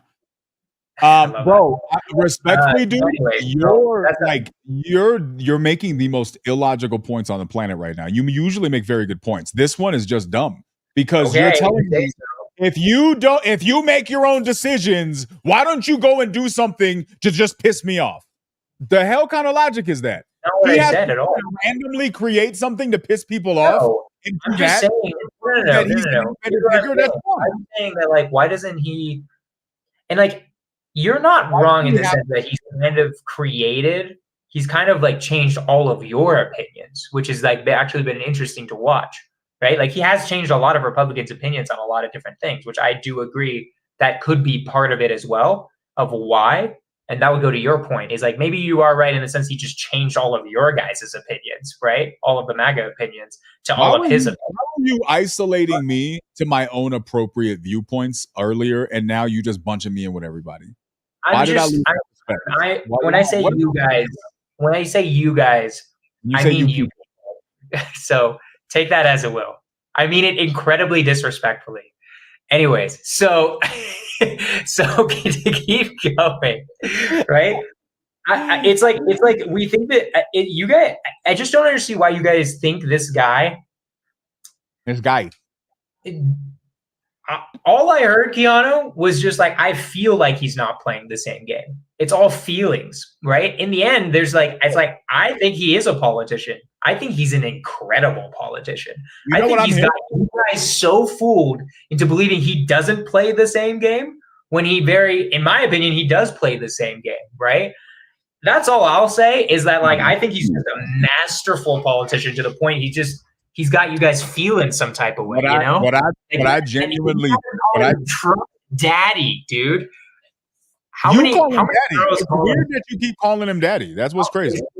I'm just saying, if I had the political skills Trump had, I'd have a lot more girls calling me daddy. So, all right. Well, Jessica, I'm telling you, my DMs are still open. You know what I mean? Okay. Do we have to? Okay, I'm going to give you the last point, and then I want to move on because I want to talk about other shit too. I want to talk about Gianmarco's AI stuff. You haven't actually let me finish any of my points, sir, because you're rambling on. You know what I think just happened is that thing that you said was going to happen earlier when you thought like a conservative and you lost brain cells. That carried over into your previous point because that shit didn't make any sense. But in any case, here's what I'll say, bro. I hear your presumption. I just don't think that's what's happening. And I think it's really kind of silly if at the very least it's disingenuous to think that the only reason Trump is pushing for the immigration stuff is because everybody's telling him to. Here's the thing. You said human psychology. Human psychology, if you want to use human psychology, use human psychology. You're right. It is human psychology that many people would be that influenced. But there is an element of human psychology where there are certain people who would not be. Donald Trump would fall into the category of people who would not be. So you can't cite human psychology only to your convenience and not factor when it doesn't serve your argument. And in this particular circumstance, Donald Trump fits the perfect profile of somebody who would not be influenced like that. It's just not his personality type. That is not him, right? So I just don't think, Shauna, see you later. Have a good one. I just don't think that that's realistic at all. However, whether or not that's true, I think is all beside the point. I think it's silly to assume that the only reason he's doing this. And here's the thing, there's so many arguments. Everybody's saying he's doing this because he's racist. Well, I guess this means he's not racist anymore. If he doesn't even want to do this, he's just doing it because his party's telling him to, right? Which argument are we going to pick? Is he a racist, right? Is he an egomaniac? Is he a dictator? Is he a bitch that just does what his party tells him to do? Pick your argument, guys. But at some point, you got to actually realize when your arguments about how you're describing him start clashing and you're describing some Picasso version of a person that doesn't exist. He either is this person or he's this person, but you can't mix when those personality types contradict. That being said, regardless of all of that, that part is still a straw man, bro. I think it's still a straw man because here's the point. Maybe there is some magical world where America could figure out a way to immediately know all of the people who are in this country that are really good people. And then also know all of the people who are really bad people. And then they can create policies to legalize all of the people who are good people, but here illegally. And then magically deport all of the bad people. That's the fantasy world that you wish existed and are mad that Trump's not creating. The problem is you haven't actually described how we can do that. You're holding him to the standard and judging him negatively because he's not doing that. But you have not yet presented a way that he could tangibly do that. All you're saying is we should be able to do that. It's 2025. I'm sure we can. I'm sure, of course we can. Okay, I cool. can do it. Do you want me to give you the plan? Well, I asked you last week and you didn't have one, but let me finish my point and then you can get whatever plan you want. So this is why what I'm saying, bro. If I agree with you, I don't agree that they're by default criminals because they're here. I think, yes, by definition, but not by character. We discussed this. I would love that all of the people who are good people who are a net positive to this country get to stay. The problem is, while we work that out, there are children who are getting raped daily. While we work that out, there are people getting murdered daily. While we work that out, there are drugs being sold daily. The amount of negative things that are happening while we work that out are the things you're not accounting for in your metrics. Yes, you're accounting for the families that may be separated or the good people that may be deported. But if you are not equally counting the cost of taking too long to get this done, and the fact that 350,000 children have been missing for years, the Biden administration found 0 of them. Why doesn't the left, why don't people care about those 350,000 children being raped? Potentially 5, 10, 15, 20 times a day, right? Have you ever, out of curiosity, just a quick yes or no, because I don't want to get too far distracted because I want to finish my point. Have you ever looked into the human trafficking statistics and numbers and actually how that works? I have seen human trafficking statistics. I don't know where you're going with that, though. Okay. Other than My simple point I've is seen that statistics, but like I don't know what you mean other than that. So no, my simple point is this: like one of the things that people say about sex trafficking, which is why they prefer that over drugs, is the fact that you can sell drugs once. You can sell a child, you can sell a sex slave 5, 10, 15, 20 times a day. It is possible, Jonah, that for the last number of years, since those 350,000 that we know of that are missing because of the Biden administration and their policies, which we're applauding, right? Because that was a domestic policy that you applauded, right? Those things, nobody's concerned. Everybody's got the waterworks out about the good families that are going to potentially get deported. And I think we should. But where are those same tears for the 350,000 people potentially getting raped every day? It is freaking disingenuous if you don't share that same energy for those people. It's hypocritical to say that you care about people, but those ones get overlooked because considering them contradicts your good people who are here for good reasons argument. If your argument can't solve for both, then your argument is flawed. And it's okay to have a flawed argument, because I agree that this deporting everybody has flaws to it as well, in my opinion. But at least I'm being honest about it.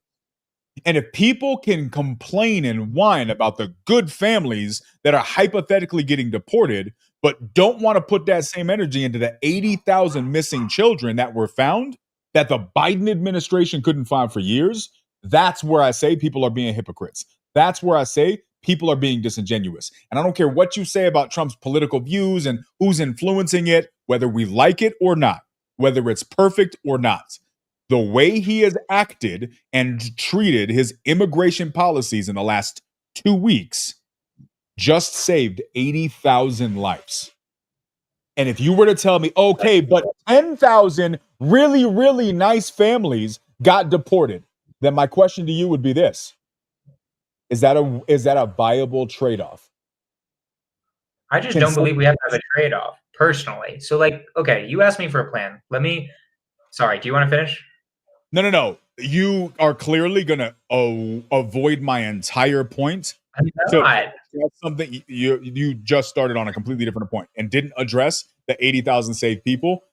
That's disingenuous, bro. To answer your question, yes. If I'm forced into your paradigm of it being a trade-off, then yeah, it's a good trade-off. But I don't agree with your framing at all. So you asked me if you don't present like an alternative, right? Like an alternative plan, then you're just imaginary. It's all magic, right? Fair. Can I give you that alternative plan? Yeah. Can you do it after you address the value of saving 80,000 lives? Because if you're not willing to talk about those people, I have a hard time with your perspective. I think it is amazing that Trump saved 80,000 lives. Is that what you really want me to say? I think that's a good thing. No, I don't want you to say that it's good that 80,000 lives got saved. I think any person with an ounce of compassion and a brain should be able to say that. What do you want me to say, Daddy Quijano? Oh, I like that. That's good. Okay. Ashley, my understanding of how he did it was that he deployed extremely aggressive immigration policies that empowered the immigration authorities, which have been, if you listen to any of them speak, they have all been complaining for 4 years that they have been handcuffed, that they have been restricted from doing their job for 4 years. And they have complained about it, that the government, the Biden administration, stopped them from doing their job. In a matter of 2 weeks, he deployed all of them to act on the intel that they've had at their disposal for years, which included intel, apparently, about the 350,000 missing children that were being human trafficked that the Biden administration knew about because it was all over the news, but nobody wanted to talk about. Nobody wanted to talk about it. And because Trump deployed extremely severe immigration measures, which is what we're discussing, pros and cons of that, 80,000 of the 350,000 just on that bulk, not to mention all the other ones that we're not discussing right now, were found because of these extremely severe immigration measures that Jonah's saying are a bad idea. And what I'm saying is, if they're such a bad idea, how do you account for the 80,000 lives that were just saved, that we know were saved, when you're worried about the hypothetical 10, 20, 50,000 or however many people that are good people that may also get deported, even though they're here illegally? I think that the trade-off is crazy. And if you want my opinion, if you tell me that 10,000 really good people, if you gave me the option, matter of fact, I'll ask, hopefully that answers your question, Ashley.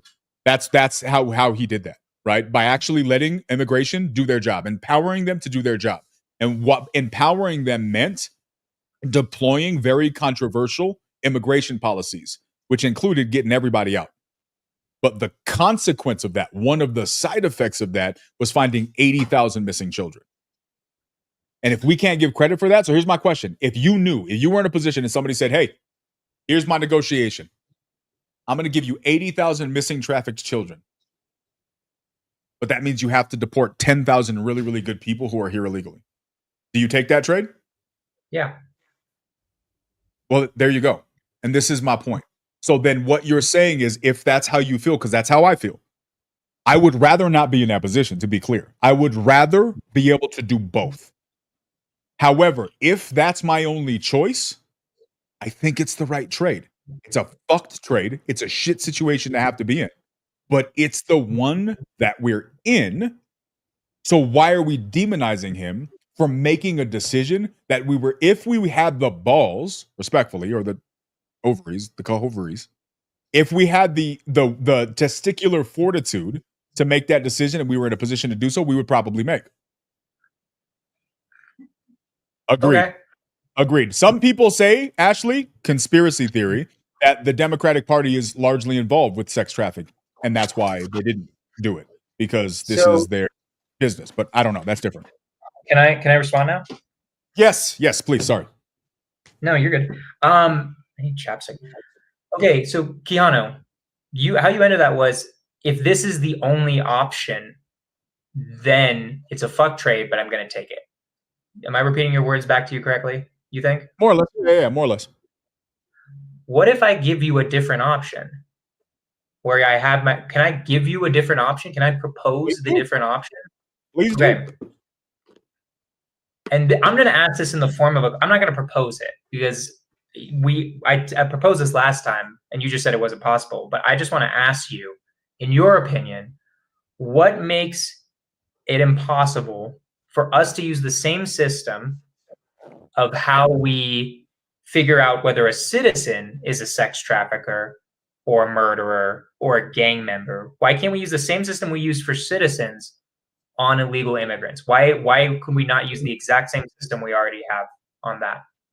I'll tell you why. Do you think it's possible that there are American citizens raping children that we don't know about? Of course. Exactly. That's how. Because it's possible that someone can be doing something illegal for a very long time, and we only know to classify them and once they're caught. Right? And so if there is 30 million illegal people inside of the United States, and I'm throwing bullshit numbers out there, and 10 million of them are sex traffickers, are human traffickers, right? Let's just say. The only way we know to go after the traffickers is if they've been caught or implicated for trafficking. Well, if there's 15 million who are traffickers, but they've happened to keep their nose clean, we would be keeping them here assuming they're good. But that doesn't make them good. That just makes them good at not getting caught. Is it worth that risk? And I would argue, since we know it is imperfect, the process of catching people doing bad things, if the question is that worth the risk, considering the drastic severity of the human trafficking epidemic that exists on our planet and in our country right now, I don't think it's worth that risk. Well, okay, so let me ask another question then. Why not? Here's my plan. Here's Jonah Korchin's plan. President Jonah Korchin. Big Daddy Korchin is in charge of the White House. Okay, Big Daddy K. I would ignore whatever. Just to be clear, I would. Respectfully. Thank you. I ignore whatever Biden did. Ignore the Democrats' proposed policies. I'm just going to propose something. Okay. What if we use the exact same methods Trump are using to get the people, right? To get the people, but instead of immediately deporting them, we investigate those people like someone we're suspicious of as a citizen. Because in my head, and I'm just gonna do it in a question asking, because in my head, the issue that you just brought up with citizens, you're right. There's a different issue there, because in America, if you're a citizen, you can't just be right? Like that's true. You can't be what? Right? You can't be. You can't be prosecuted without probable cause, right? Yep. If you're a citizen, right? But what I think we could do is, if you're an illegal immigrant, you have to get them. We have to identify you, and then we have to and then we investigate you the same way as someone we're suspicious of, right? Generally, and this is my belief, I don't know if you agree or not. I think generally the criminal justice system is really good when there's actual probable cause of something bad happen. I don't think very often someone who is legitimately raping people and has caught the suspicion of law enforcement gets off scot-free. I think that's very rare. I think usually there are people who, if you're like a rapist, the only time you get off scot-free is nobody ever alerts authorities as anything, right? Now, maybe you disagree with me. I don't know. That's like personally my belief. How do those interviews go? All right. Hey, Bob, Mr. Foreign National Bob. We're not going to give him erase his name like we did with Jessica. Hey, Bob, you have a very clean record, meaning you are here in the country illegally, but we don't have any record of you breaking any other laws. So I'm going to ask you a question, Bob, and I want you to tell me the truth. Do you traffic children? So obviously you don't traffic children. Oh, Bob's good. He said he doesn't traffic children, guys. This one's can stay. Is that the process? No, I know. You don't just ask the person, right? Like, okay, so let's say we're trying to figure out that, like, Keanu, let's say you have a friend, right? And we're trying to figure out whether he's a rapist or not. What would we do, right? We would, first off, start asking. Okay, I want to hear this. Actually, I'm very curious.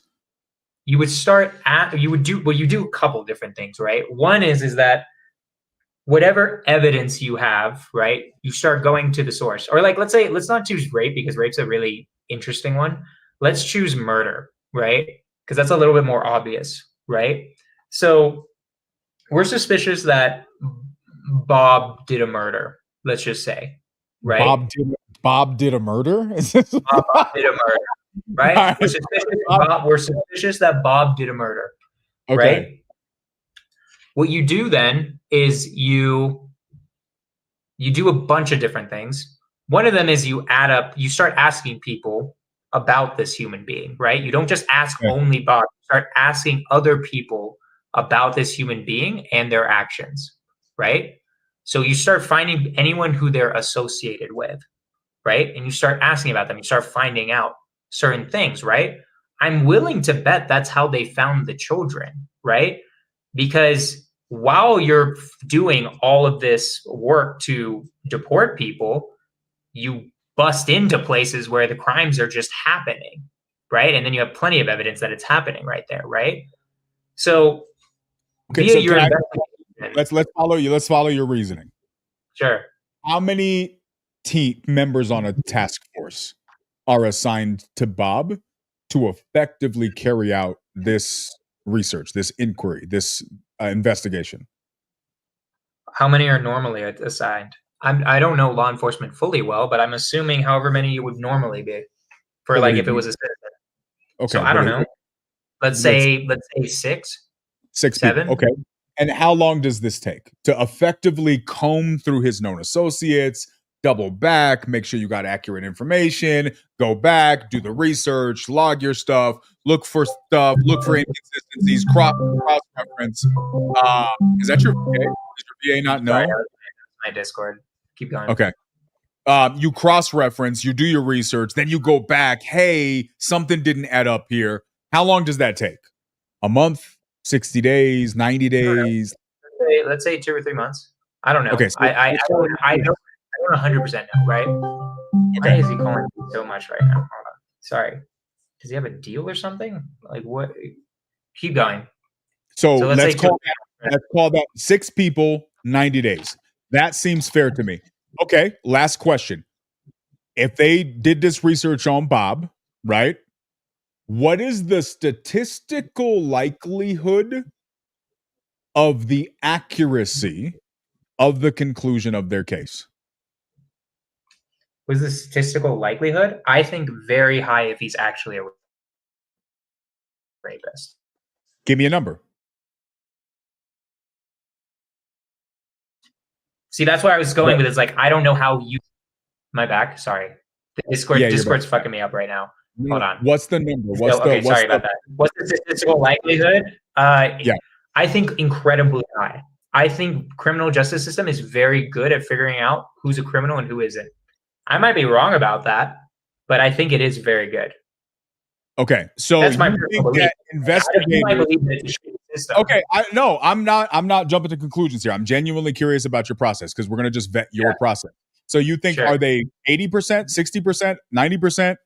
90% at least, 90 to 95. Okay, this investigative system will say they are going to be 90% accurate at determining whether or not someone is a criminal. Mm-hmm. Okay, so let's do some quick math on this, right?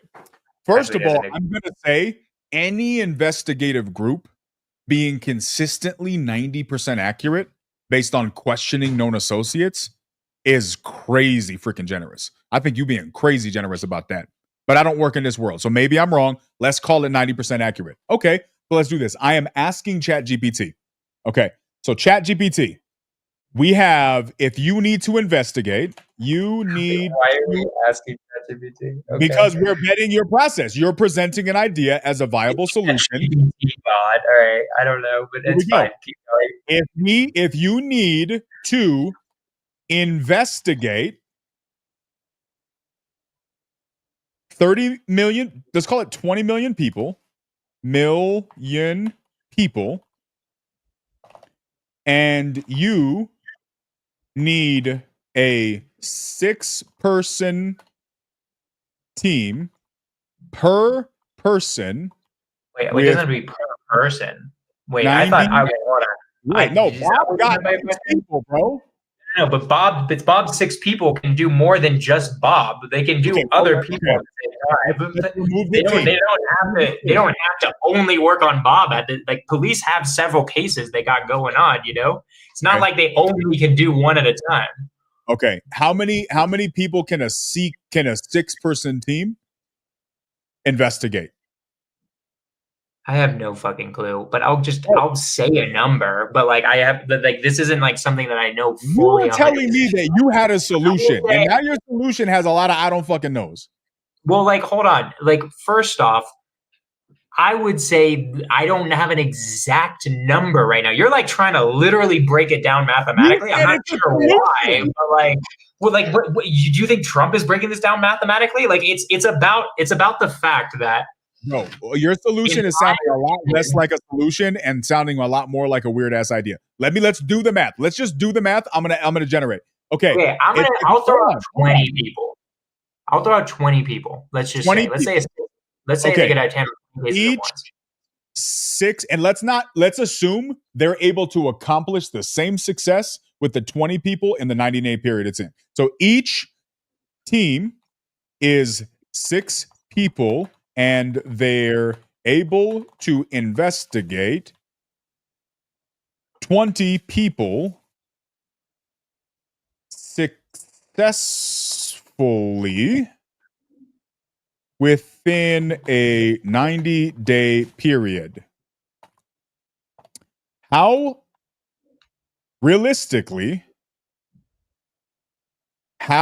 long will it take to investigate all 20 mil successfully?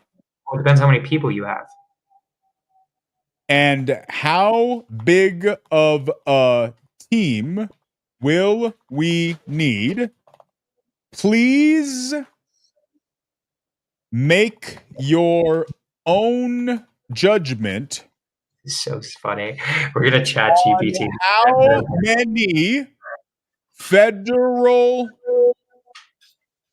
agents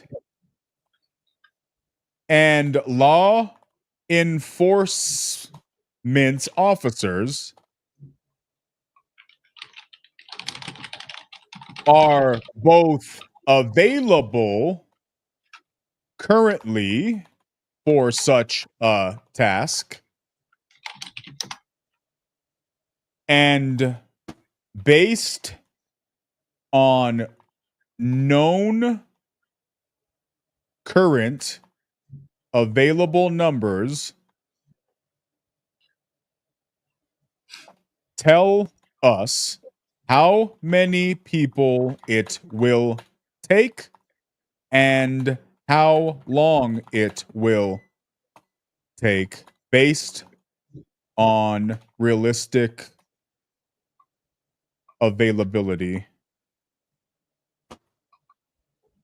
of manpower, person power.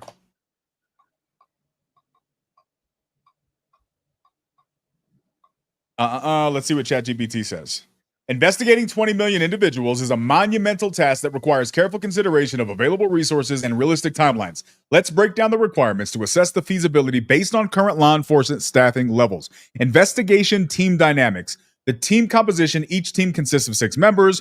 Productivity, a team can successfully navigate 20 individuals within a 90-day period. Calculations. Investigations per year. In a year, there are 4 90-day periods. 20 individuals, that's 80 individuals per year. Investigate 20 million individuals. You would need 250,000 teams. That's 1.5 million personnel, right?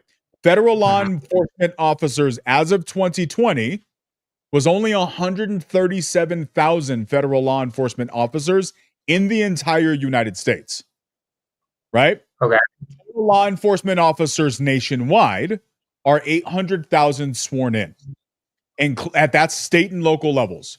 So if you allocated 100% of federal and state law enforcement, there are not enough law enforcement officials to even create the team necessary to do this if you gave them no other job but solving this problem. Okay. So first of all, there is a personnel shortfall. Even if the if they were offered, even if we reassigned everybody and there was no other crime on this planet but this one in this country, we would be short by 700,000 personnel. Given the impracticality of dedicating such a vast number of personnel solely to this endeavor, alternative strategies include an extended timeline, right? For instance, investigations over a longer period will reduce annual personnel requirements. If you only used 150,000, which is still a drastic use, you're taking 10% of all law enforcement or 100% of all federal law enforcement. Do you know how long it would take to do that investigation? Probably like 9 to 10 years. 10 years. 10 years, right? Yeah. So that's just that. So this goes into a lot more. We'll stop it right there. But I just want to say first off, this is just like the first pass at it. I feel like maybe I'm wrong here. I understand your math, but like we'd have to delve more into the numbers. I want to know if there's like actually 30 million illegal immigrants. That's a fucking huge number. I want to know how, like, the legitimacy of that. But like my point is that, and I'll just say this, if we do assume all of those numbers, okay, fine. But at the same time, I also think there are people where you wouldn't necessarily need the 2 to 3 months, right? Like there are certain people who have been, you can like pretty quickly go through. It's like you've been here 10 years, you have cross references, right? Like not everyone necessarily needs to go through that investigative process. And I understand if you just ChatGPT it with the math, okay, fine.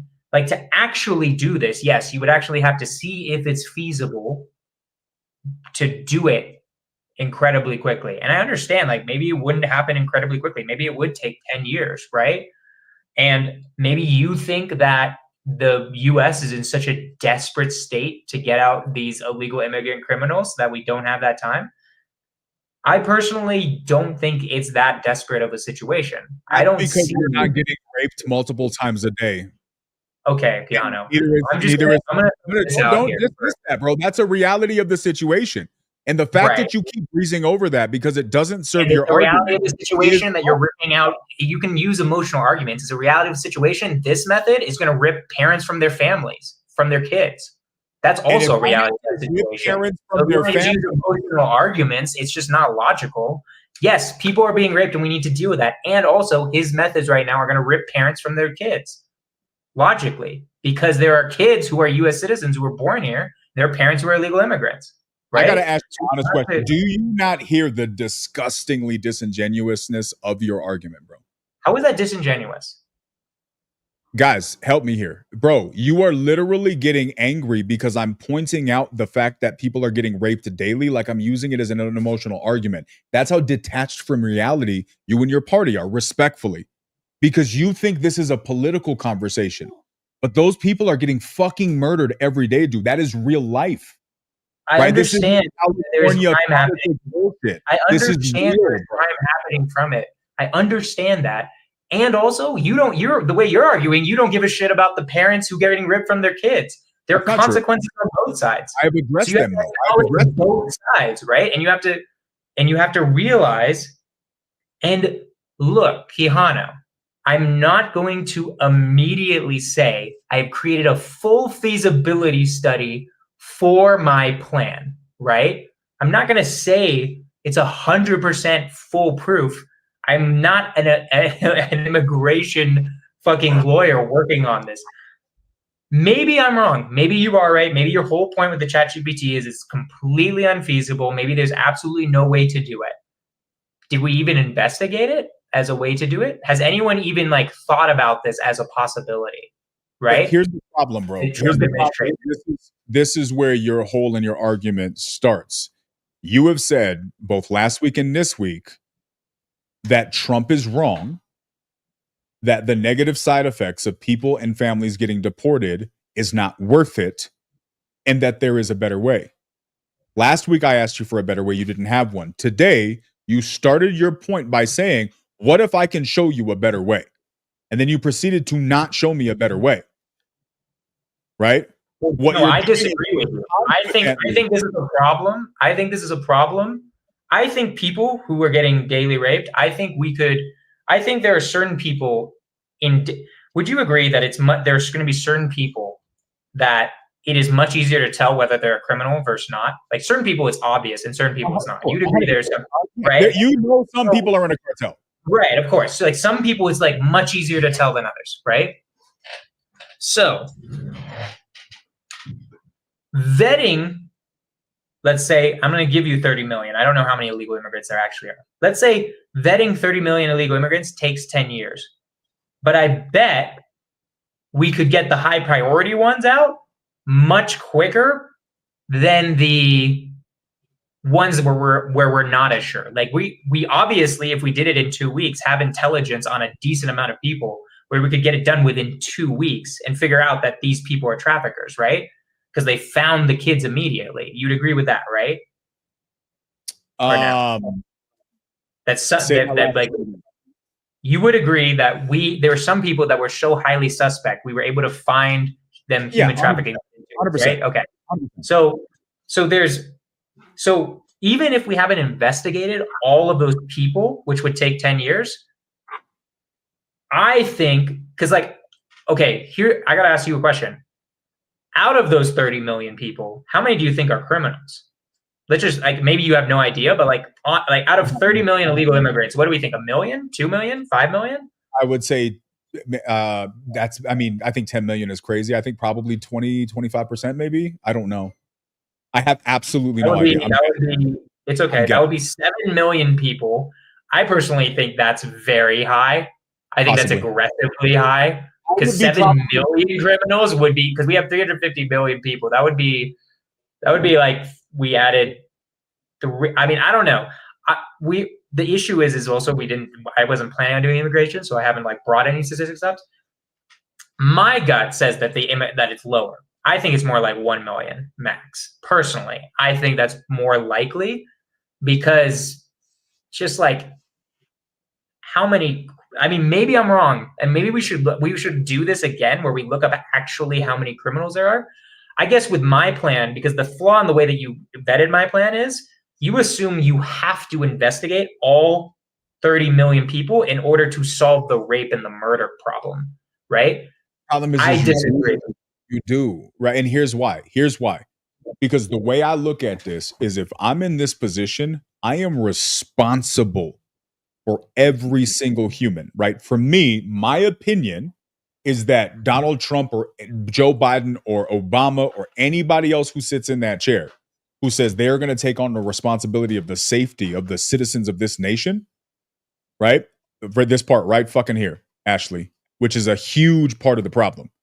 I believe a lot of those party goers were also friends with a lot of political people in certain parties. On both sides, one party more than another. And this is a fact. A lot of certain parties were involved with this stuff.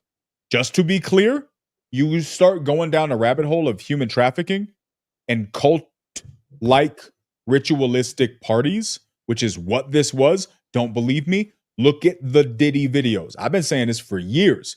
I didn't find this world by researching conspiracies. I found this world by researching pagan belief systems. And if you don't think spirituality is real, you don't think paganism is real, please explain to me why the people in the Diddy videos were strapped to ritualistic sacrifice tables. It's in the video. This part has been legally released in the documents. They were dressed wearing masks of pagan rituals. This is a real thing, bro. A very real thing.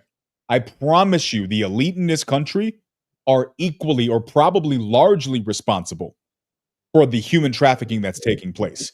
This is why I believe that nothing's been done about it for so long, because they don't want anything to be done about it, because they're the biggest customers of this bullshit, right? This is why nobody's dealing with it. This is why 300,000 people went missing and the Biden administration looked the other way, right? Because there are a lot of powerful people who are involved in that world, right? My opinion could be wrong. Allegedly, I heard that might be the case, right? But maybe I'm wrong. Nevertheless, it is a thing that's happening now. So the way I look at it is outside of that hypothetical cult crap where a bunch of powerful people are into this dark shit. Let's just talk about if I think you're a decent human being, you are responsible when you swear in that oath of office of taking on the lives and the responsibility of the lives and the people in your country. At that point, right? At that point, if I miss and one person dies, that happened on my watch. Now, when you're a president, you can't think with those numbers, right? It's a very micro approach. He's got to think with macro numbers. He's got to think with different numbers, and I get that. But that's why for me, bro, when I'm looking at real numbers, I Googled it while you were talking. I don't think this is an accurate number because there are multiple news reports that say that just during the last year of the Biden administration, I think it was over 10 million people came in, and there are millions that came in through that app. This is saying that there's only 11.7 million people in the United States as of 2023. I don't think this is right because, again, the number of illegal immigrants, number of illegal the total, according to the Center for Migration Studies in New York, the total undocumented population increased to 11.7 million in July 2023. Right now, I don't think that's right because just that app that we watched with all of those people, just over throughout that surge, all of the Venezuela people. That was marked by many, many authorities to be well into the millions. So I would say that we're safely into the 20, 30 million. I have heard those numbers, but for the sake of argument, let's just go with the 11.7 million, right? If it's 11.7 million, and let's only say 500,000 are criminals, right? Whether they're involved in the cartel, whether they're involved with human trafficking, let's just say they're really good people who are being forced to do work for the cartels so their kids don't get raped. That is a huge part. I would argue that a decent portion of the really good people we're trying to save are doing really bad shit that they don't want to do because if not, they get killed. This is the severity of the situation that we're in, Jonah. The problem is you're not thinking like that because you've never been in that situation. You don't know what it's like to have to do shit you don't want to do so your family doesn't get raped or murdered. And we don't know the severity. Maybe there are authorities that do, because I'm speculating from the armchair just like you are. But I just feel like I'm taking a slightly more realistic approach to this speculation. than you might be. Because when you're dealing with hundreds of thousands, potentially millions of people who are in this circumstance, and we know that a lot of it is being fueled by dark, opportunistic approaches. And we're not even talking about outside of Mexico and the terrorists that are coming in from other countries that just want to kill Americans, that just want to destroy American infrastructure. That's an entirely different subset that we're not even discussing. My simple answer is, bro, when I know that it gets this murky, what's the cost of getting it wrong so I don't hurt somebody as an innocent bystander? The cost is somebody else becomes an innocent bystander as well. And if we're not willing to factor in both sides of that, yeah, what about the innocent bystander that's a really good person and just wants to be here to create an opportunity? Cool, but when you get that wrong, the innocent bystander who was already here paid that price. And when you're in that seat, you have to acknowledge that this is the price. And that's why I don't think it's fair. I think it's disingenuous to start throwing out, well, why don't we just do it like this? Why don't we just do it like that? Because if X amount of people die every year, how many people die? How many people get trafficked over the next 10 years while we work out this plan that may not actually even work? Right now, what he's doing sucks. And I agree. We have established this. I would love that everybody who is a decent human being stays in this freaking country and lives the American dream. That's what I would love.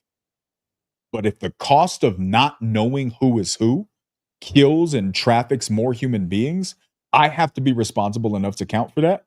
And I think if that means that doing blanket deportations until we can clear it out and then let the good people come back, maybe that's the approach. If you can present me a better one, I'm all ears. I'm not in that position. Either are you. And I feel fortunate to a degree that I'm not. Do me one favor. Yeah. Put back in ChatGPT, change the illegal immigrants to 11 instead of 30 million, 11.7 million. I just want to know. I'm just curious. I'm assuming if that's proportionally right, that would take 4 years instead of 10. I'm just curious. And anyways, look, I mean, I'm just going to put a pin in it that like really our disagreement truly in the end, Keanu, just comes down to what's possible and what's not possible. I think this plan could feasibly work because I don't think you have to investigate every single person in order to start preventing most of those crimes. I think it's possible to do it a different way. I could be completely wrong, right? Maybe I am completely wrong. In my head, I don't think it would be that hard to do, but I understand your whole ChatGPT thing, right? I don't think you necessarily need to investigate every person. But in the end, Keanu, I'll give you this. Let's say my plan is completely infeasible. Then I would say that, well, yeah, I think it is better to do Trump's plan, right? I just don't agree that my plan is infeasible. I think if you take into like how to do it, actually, like, this is the point. Like, I know illegal immigrants who like are definitely good, hardworking people, right? Like I just know it because like it's just like they're not doing crimes. They're working hard every single day. They're just trying to be a part of this country, right? And I just think the vast majority are those people. I think it's a very small minority that are criminals, right? So in my head, I just think that I think more likely because what you gave me, Keanu, and so I'm going to flip this question. You gave me the question of the only option in order to save 80 trafficked children is we separate like 10 families. I think it was something like that. That was the option you gave me, right? It was something like that. Say that again. Right? That was which one? Remember the option you gave me earlier in this conversation where it's like, well, if I have to say, in order to save 80 trafficked children, I have to separate like 10 families or something? 10,000. What would you say if it's 10,000? That's what I said. That was a number. You gave 10,000 families versus 80 trafficked children? 80,000 trafficked children. Okay, sorry. Okay, so let's just change the numbers a little bit. I'm just going to give you the exact same scenario. What if it's 80,000 trafficked children and then 5 million families, right? What would your answer to that one be? Because that one's a little bit harder. No, it's not. It is harder, but it's still a simple thing because those families, it's fucking tragic. Let me be very, very clear. I hate that anybody's in this situation. I would not want to be. I feel horribly for that. But it is probable, and I'm speculating, right? So forgive me for anybody who I'm speculating inaccurately, because there's a lot of scenarios that I can't factor for. But it is more probable that the vast majority of those families go back and they're struggling with, where do I find a place to live? Maybe they go live with family. They have to start from scratch. They have to go through this process. But you know what they're not doing? Worrying about getting killed every single day. They're not being molested every single day. They're not being trafficked. They're not being drugged and used as sexual party favors. Wait, to be clear, what I said was not like the families go together. I'm using a very hyperbolic example. I don't think it's this way. I know. I'm saying if there were 5 million where like you separated the families. Let's say there were 5 million separated families. Like they're just like orphans basically now in America, with like the parents sent to Guatemala, and then 100,000 traffic kids. I don't think they're going to be leaving 3-year-olds going to the system. That's a whole different problem, right? Like, so, I mean, let's just say, well, okay, what do you think happens when you separate a family? What do you think happens to the kids that stay here? I don't think the kids are staying. I think the kids are going too. I think the whole family's going. I think that's kind of the point of the birther executive order. It's possible that the reason he created that birther executive order was to solve for this problem. Right, but that's just not the law. He's just breaking the law. That is not the 14th Amendment says if you're born here, you're a citizen. That's just the law right now. There are a lot of attorneys who say that that's actually not the law, but I don't know. I'm not qualified to speak on that. But I am qualified. It is 100. I'm sorry. This one I do know. I don't know what this one I do know. It is very clear in the amendment. If you are born in the United States, you are a citizen. Right? That is okay. Even if you want to just I don't know how you're going to argue against that. Let's just go for, would you at least agree that's how we've been operating? That like as a nation, that's how we've been at least operating. Ignore whether you think that's legally or not. Here's the thing. I don't know. I can't speak to that. I don't think that they're going to deport someone's parents and then leave the 3-year-old sitting in the fucking house. Like, I just don't think that's going to happen. I think they might. I honestly think they, okay. Well, then that's just, that's the, now I understand your perspective more, because that will 100% be different. Right. So yeah, anyways, I think the whole family's going, right? So if the question is, the whole family's going, then like, that's also a different dynamic, right? I think I think you have to separate families based on what's happening there, right? Subject to any foreign power does not mean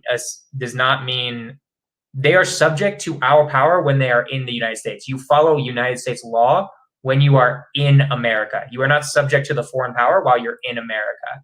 Richard, that's a misreading of that, but we can talk about it later. Anyways, so so now I understand a little bit better, at least your perspective, right? You think that it's more that like it's like the whole family's getting separated. Maybe they've been here 10 years, but you think they're all moving together and then they're like just in a different country. That's how you think it's happening right now, right? Yeah, that's my expectation. That makes more sense, at least in my head, where like it's like, okay, now I understand your perspective a little bit more, right? I'll investigate whether like how many families would be separated based on at least the law currently. Richard, I'm sorry, dude. You can argue with me about the law. Fine. I guarantee you, if a foreign illegal immigrant has a baby in a hospital, their kid becomes a citizen. They give them a citizenship. Like they give them a social security number and all that shit. I just know that's what happened. So like, I'm sorry, but it is. I'll say this, bro, like, if there's an element that gets added where toddlers and infants are getting left and abandoned in houses by themselves because of a deportation process, again, I could almost guarantee that's not going to happen. I could be wrong though. I don't know. That I think we create a different problem, because now you're letting people die for the sake of the thing. You're solving the problem by creating a different of the same problem.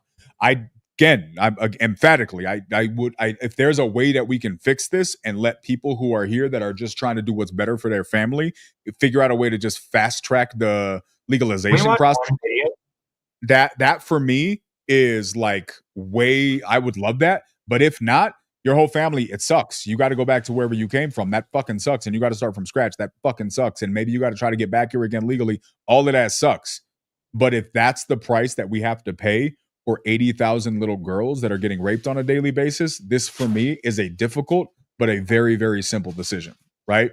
and it's difficult and simple. That's just my perspective.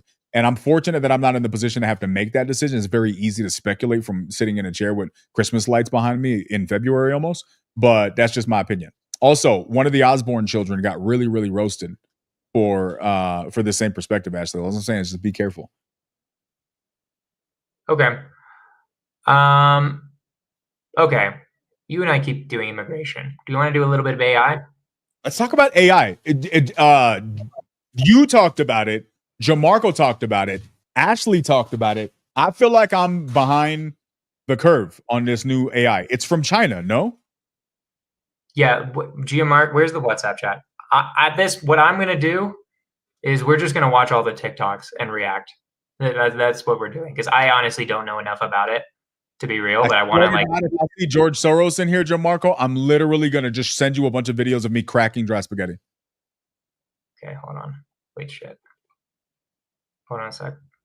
Dude, I need chapstick. It's so fucking dry in Denver right now. Okay. Lying to you.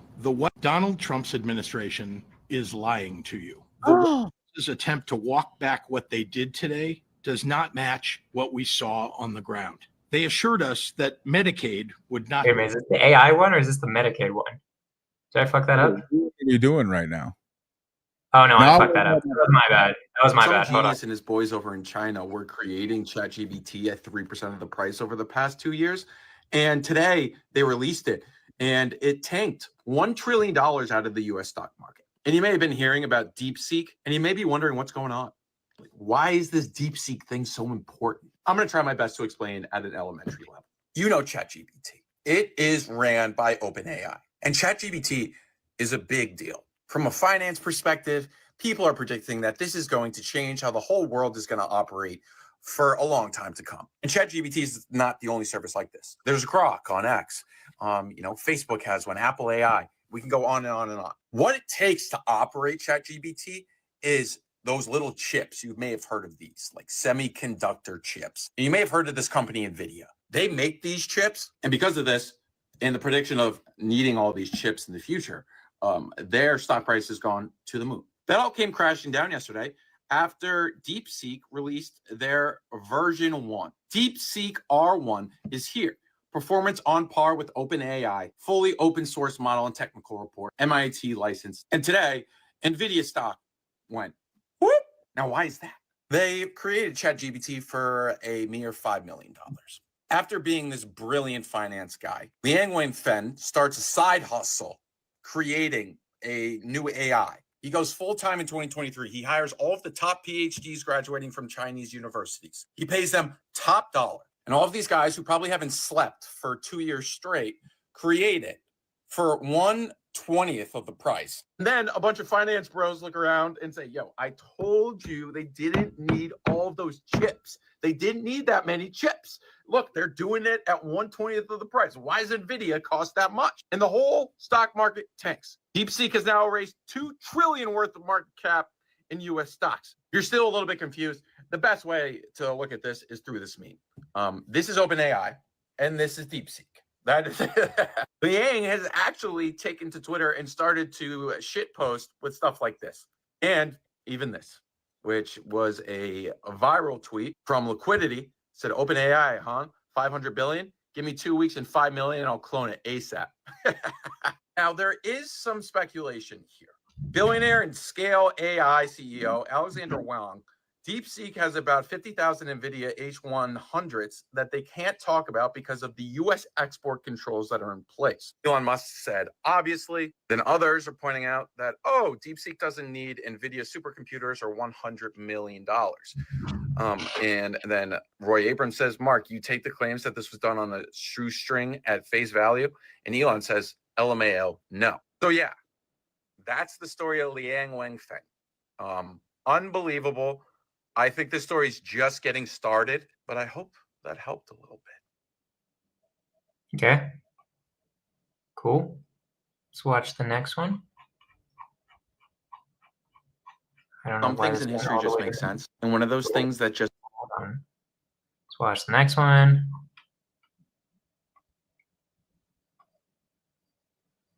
the most interesting thing about DeepSeek is that it was trained on data from OpenAI's models. Send ChatGPT a bunch of queries, take in the responses, and then train on that data. So that and a variety of other things make it misleading that it costs just $6 million to build this thing.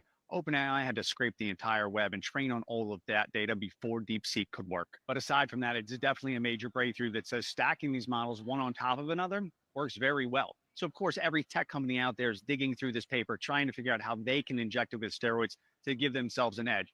Very similar to what happened when ChatGPT was first released in 2022. If you were a part of this race and you saw that there was definitely now a higher version of AI coming, would you be thinking to yourself, well, we can probably get rid of some of our NVIDIA chips now? Or would you be thinking, I wonder what would happen if we layered 100 times more NVIDIA chips over this research than DeepSeek had access to? To me, this feels like much more of a starting gun than a finish line.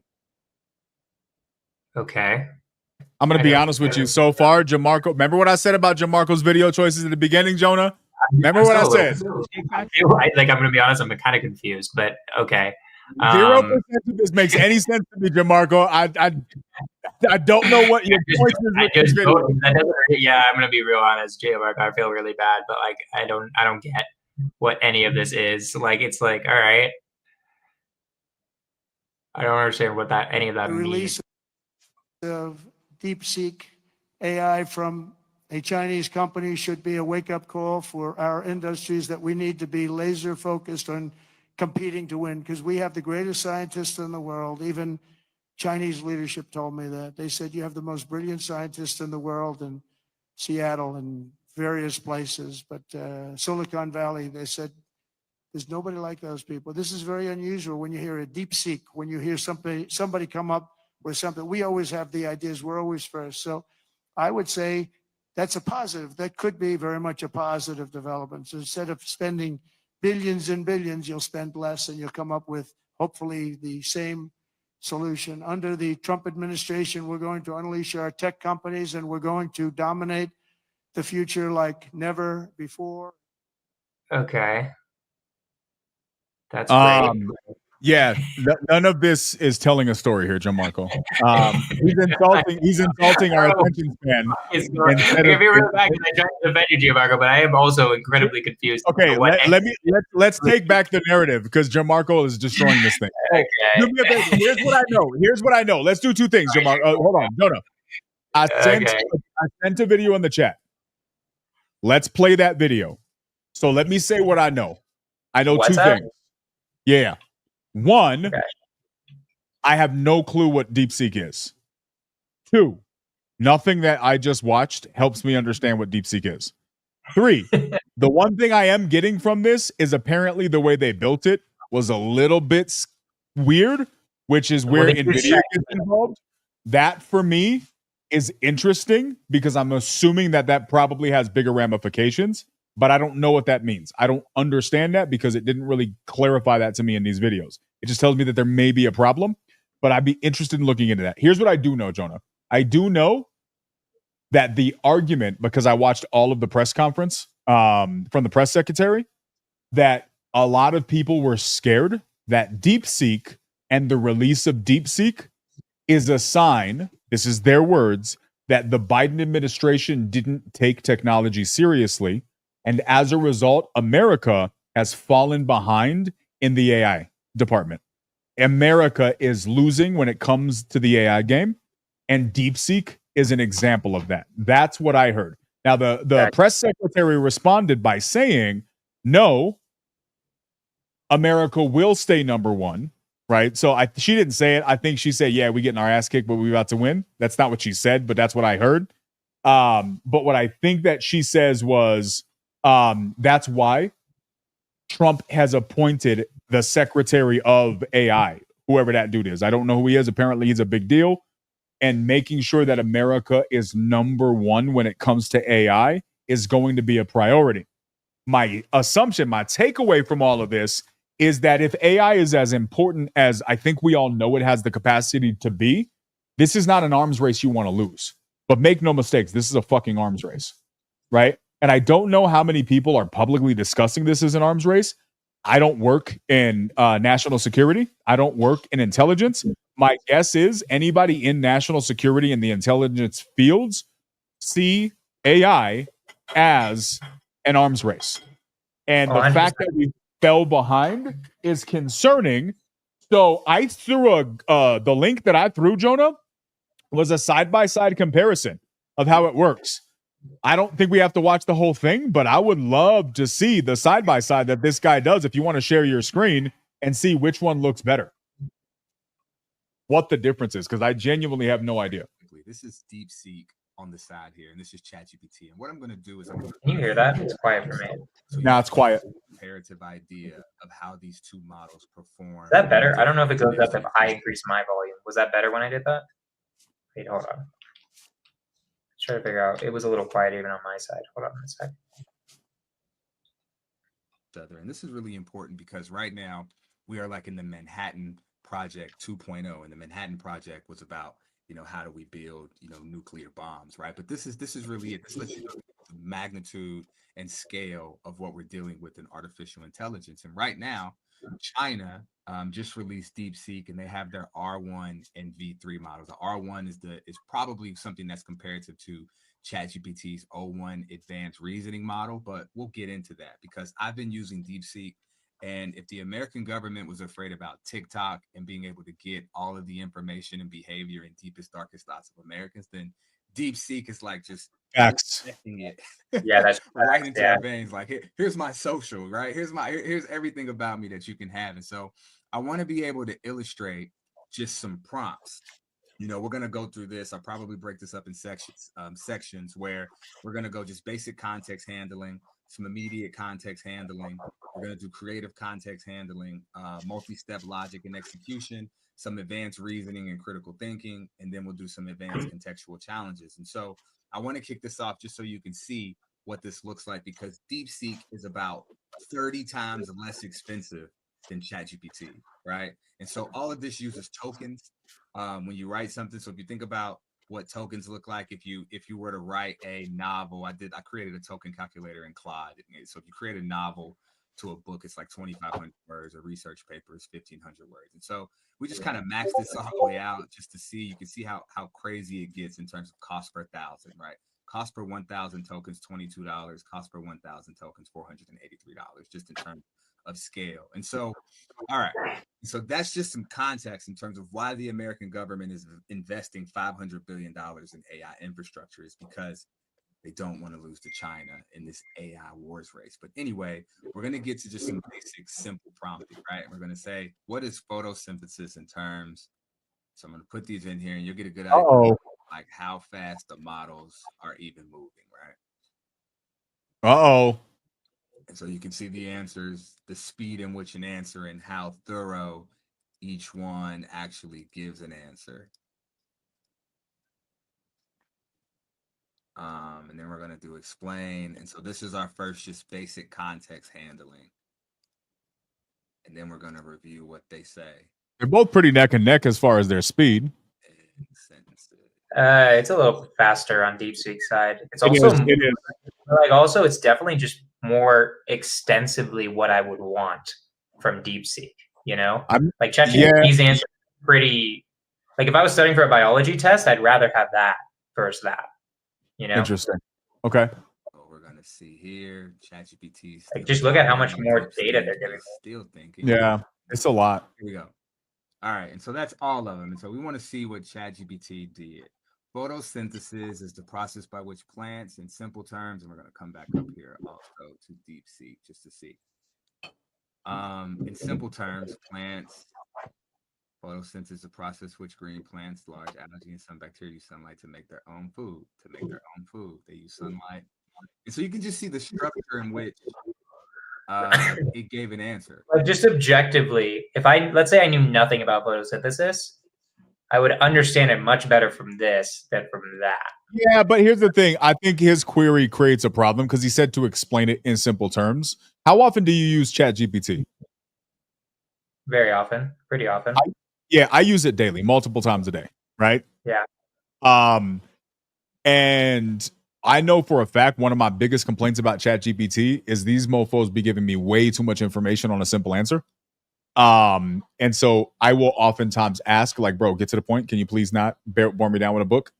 because normally their answers are way too long. I wonder if the reason that they are less information on ChatGPT is because he said explain it in simple terms. Maybe.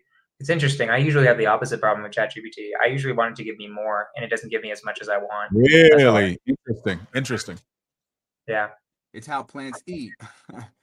In simple terms, sunlight, carbon dioxide, water, chemical reaction. Like, I mean, I don't know. Like, if I took these two examples, like, I don't know. Maybe I'm just thinking about it this way. Maybe, and this is like a very interesting example. If I took a science test, I think this would get a higher score. You know, like I'm thinking back to my AP Bio days, I think this would get a better score than this shit. If I put on But a you're science using AI to do your homework for you, you definitely don't want ChatGPT. Right. Can you imagine if like your bio teacher, if you wrote down to your bio teacher, describe photosynthesis, and you said it's how plants eat and how we get oxygen, she'd be like, okay, could you explain a little bit more? You know? Actually, glucose, oxygen. So it's interesting in terms of how we lay this out. So how does photosynthesis contribute to the oxygen cycle? And so what happens when you think about context is that we ask for in simple terms. And so oftentimes the large language model will remember the context in terms of how it's interfacing or discussing with you. And so oxygen production, atmospheric oxygen, respiratory. I mean, it's definitely a more verbose answer within DeepSeek versus ChatGPT. And so here we go on the third question. Explain how the oxygen cycle impacts human life and ecosystem. And so the oxygen cycle is essential for human life and ecosystem because it maintains the balance of oxygen. You know what's really interesting about this? So I'm almost like the sentence structure right here is it's almost identical. Like the oxygen cycle is vital for human life and ecosystems because it ensures a continuous supply of oxygen. That, like, I'm almost willing to bet if you put these two things into like a plagiarism thing, you could see that this is plagiarized from ChatGPT, which is really interesting to me. Because like the sentence structure is the same, right? Like, I mean, I'm almost willing to bet because it maintains the balance of oxygen and carbon dioxide in the atmosphere, which is essential for survival and helps maintain the balance of gases in the atmosphere. Like there are certain phrases that are literally word for word, right? So I'm almost positive you put these into a plagiarism thing, they'd be like, yeah, one plagiarized the other. So supply, it considers a continuous supply of oxygen, which is essential for survival. Impacts on human respiration, health and well-being, health, medical applications, impacts on the ecosystem, animal life, aquatic ecosystem, plant life, decomposition. I mean, all in all, it's different. You can see the differences, but I don't see. When we get in some of these more, the summary, like how robotic does it sound? Photosynthesis drives the oxygen cycle by covering sunlight, carbon dioxide, and water into oxygen and glucose. Photosynthesis produces oxygen as a byproduct, which is released into the atmosphere.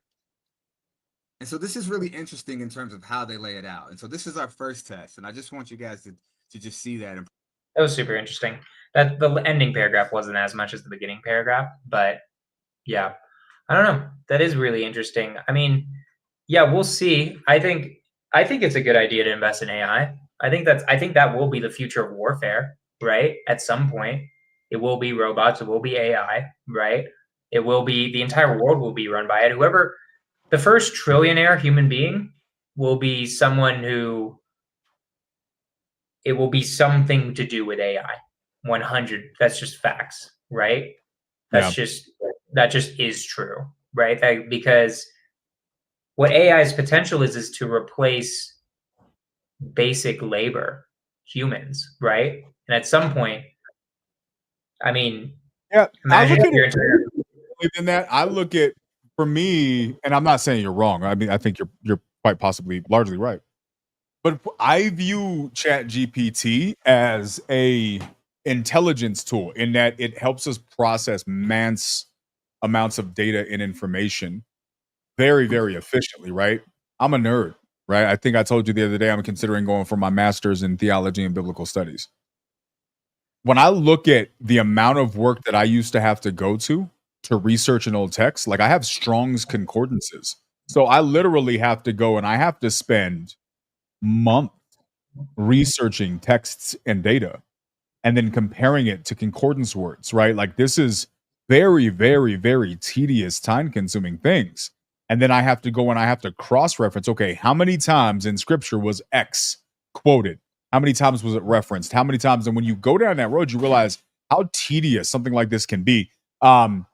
Did you see by chance the whole Wes Huff Billy Carson thing? I actually, you actually made me go down a rabbit hole with that. I watched a lot of it. It was really interesting. Right? So when you look at a Wes Huff, who I would put myself, especially back when I was in my day, next to most people when it comes to being able to continue in those dialogues, Wes Huff is somebody I'm putting ahead of me, right? Because when you got the manuscripts sitting behind you, I don't have that, right? At that point, you're like, you actually speak ancient Hebrew and ancient Greek. You're winning that argument. I got to give credit where credit's due. But he represents 1%, less than 1%. And so all the times I listen to Billy Carson, I'm like, I could just destroy this guy because it's very easy to do it. Wes did that. What's my point?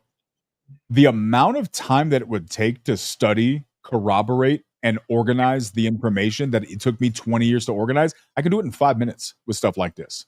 That, for me, those ramifications, I think, are enormous into what we can accomplish. And I'm just looking from my perspective. And here's the thing. There's billions of people on this planet. Let's just say there's millions of people who are attempting to use this for millions of different use cases. I think it's interesting. And I don't know. I don't know much about this thing, right? Like I sent another one in the chat. It was something about like coding. I don't know. What do you we were talking about doing a whole podcast on this. What's your 90 seconds? I think we should do it next week. We can talk about all the I think AI. I think that's how we end. I think that's how humanity ends in the end. Is to be as AI. I think the most likely thing to kill us, in my perspective. So you're like Terminator 2. Like that's where we're going. Like the T-1000 is coming for our asses. I think it's gonna happen. I think one of two things are gonna happen. One is AI just becomes us.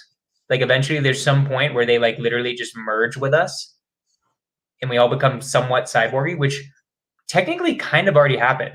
I mean, your iPhone truly is at this point an extension of yourself, right? It's part of the reason is we're addicted is because it plays off dopamine and all that. But also it's like how you connect with the entire world, right? You could argue your iPhone at this point is like a limb of yours. How your nervous system reacts to you not having your iPhone, that anxiety is I mean, obviously it doesn't have nerve endings in it, but it's like you could argue it's almost like a part of your body at that point in the sense of its uses, how it's helping you and all of that stuff. So hilarious. So in my opinion, one of two things is gonna happen. Either the AI decides, yeah, we don't need you. We're just gonna end you guys because why not? You guys are stupid humans. You forgot how to do everything. We know everything, and you rely on us way too much.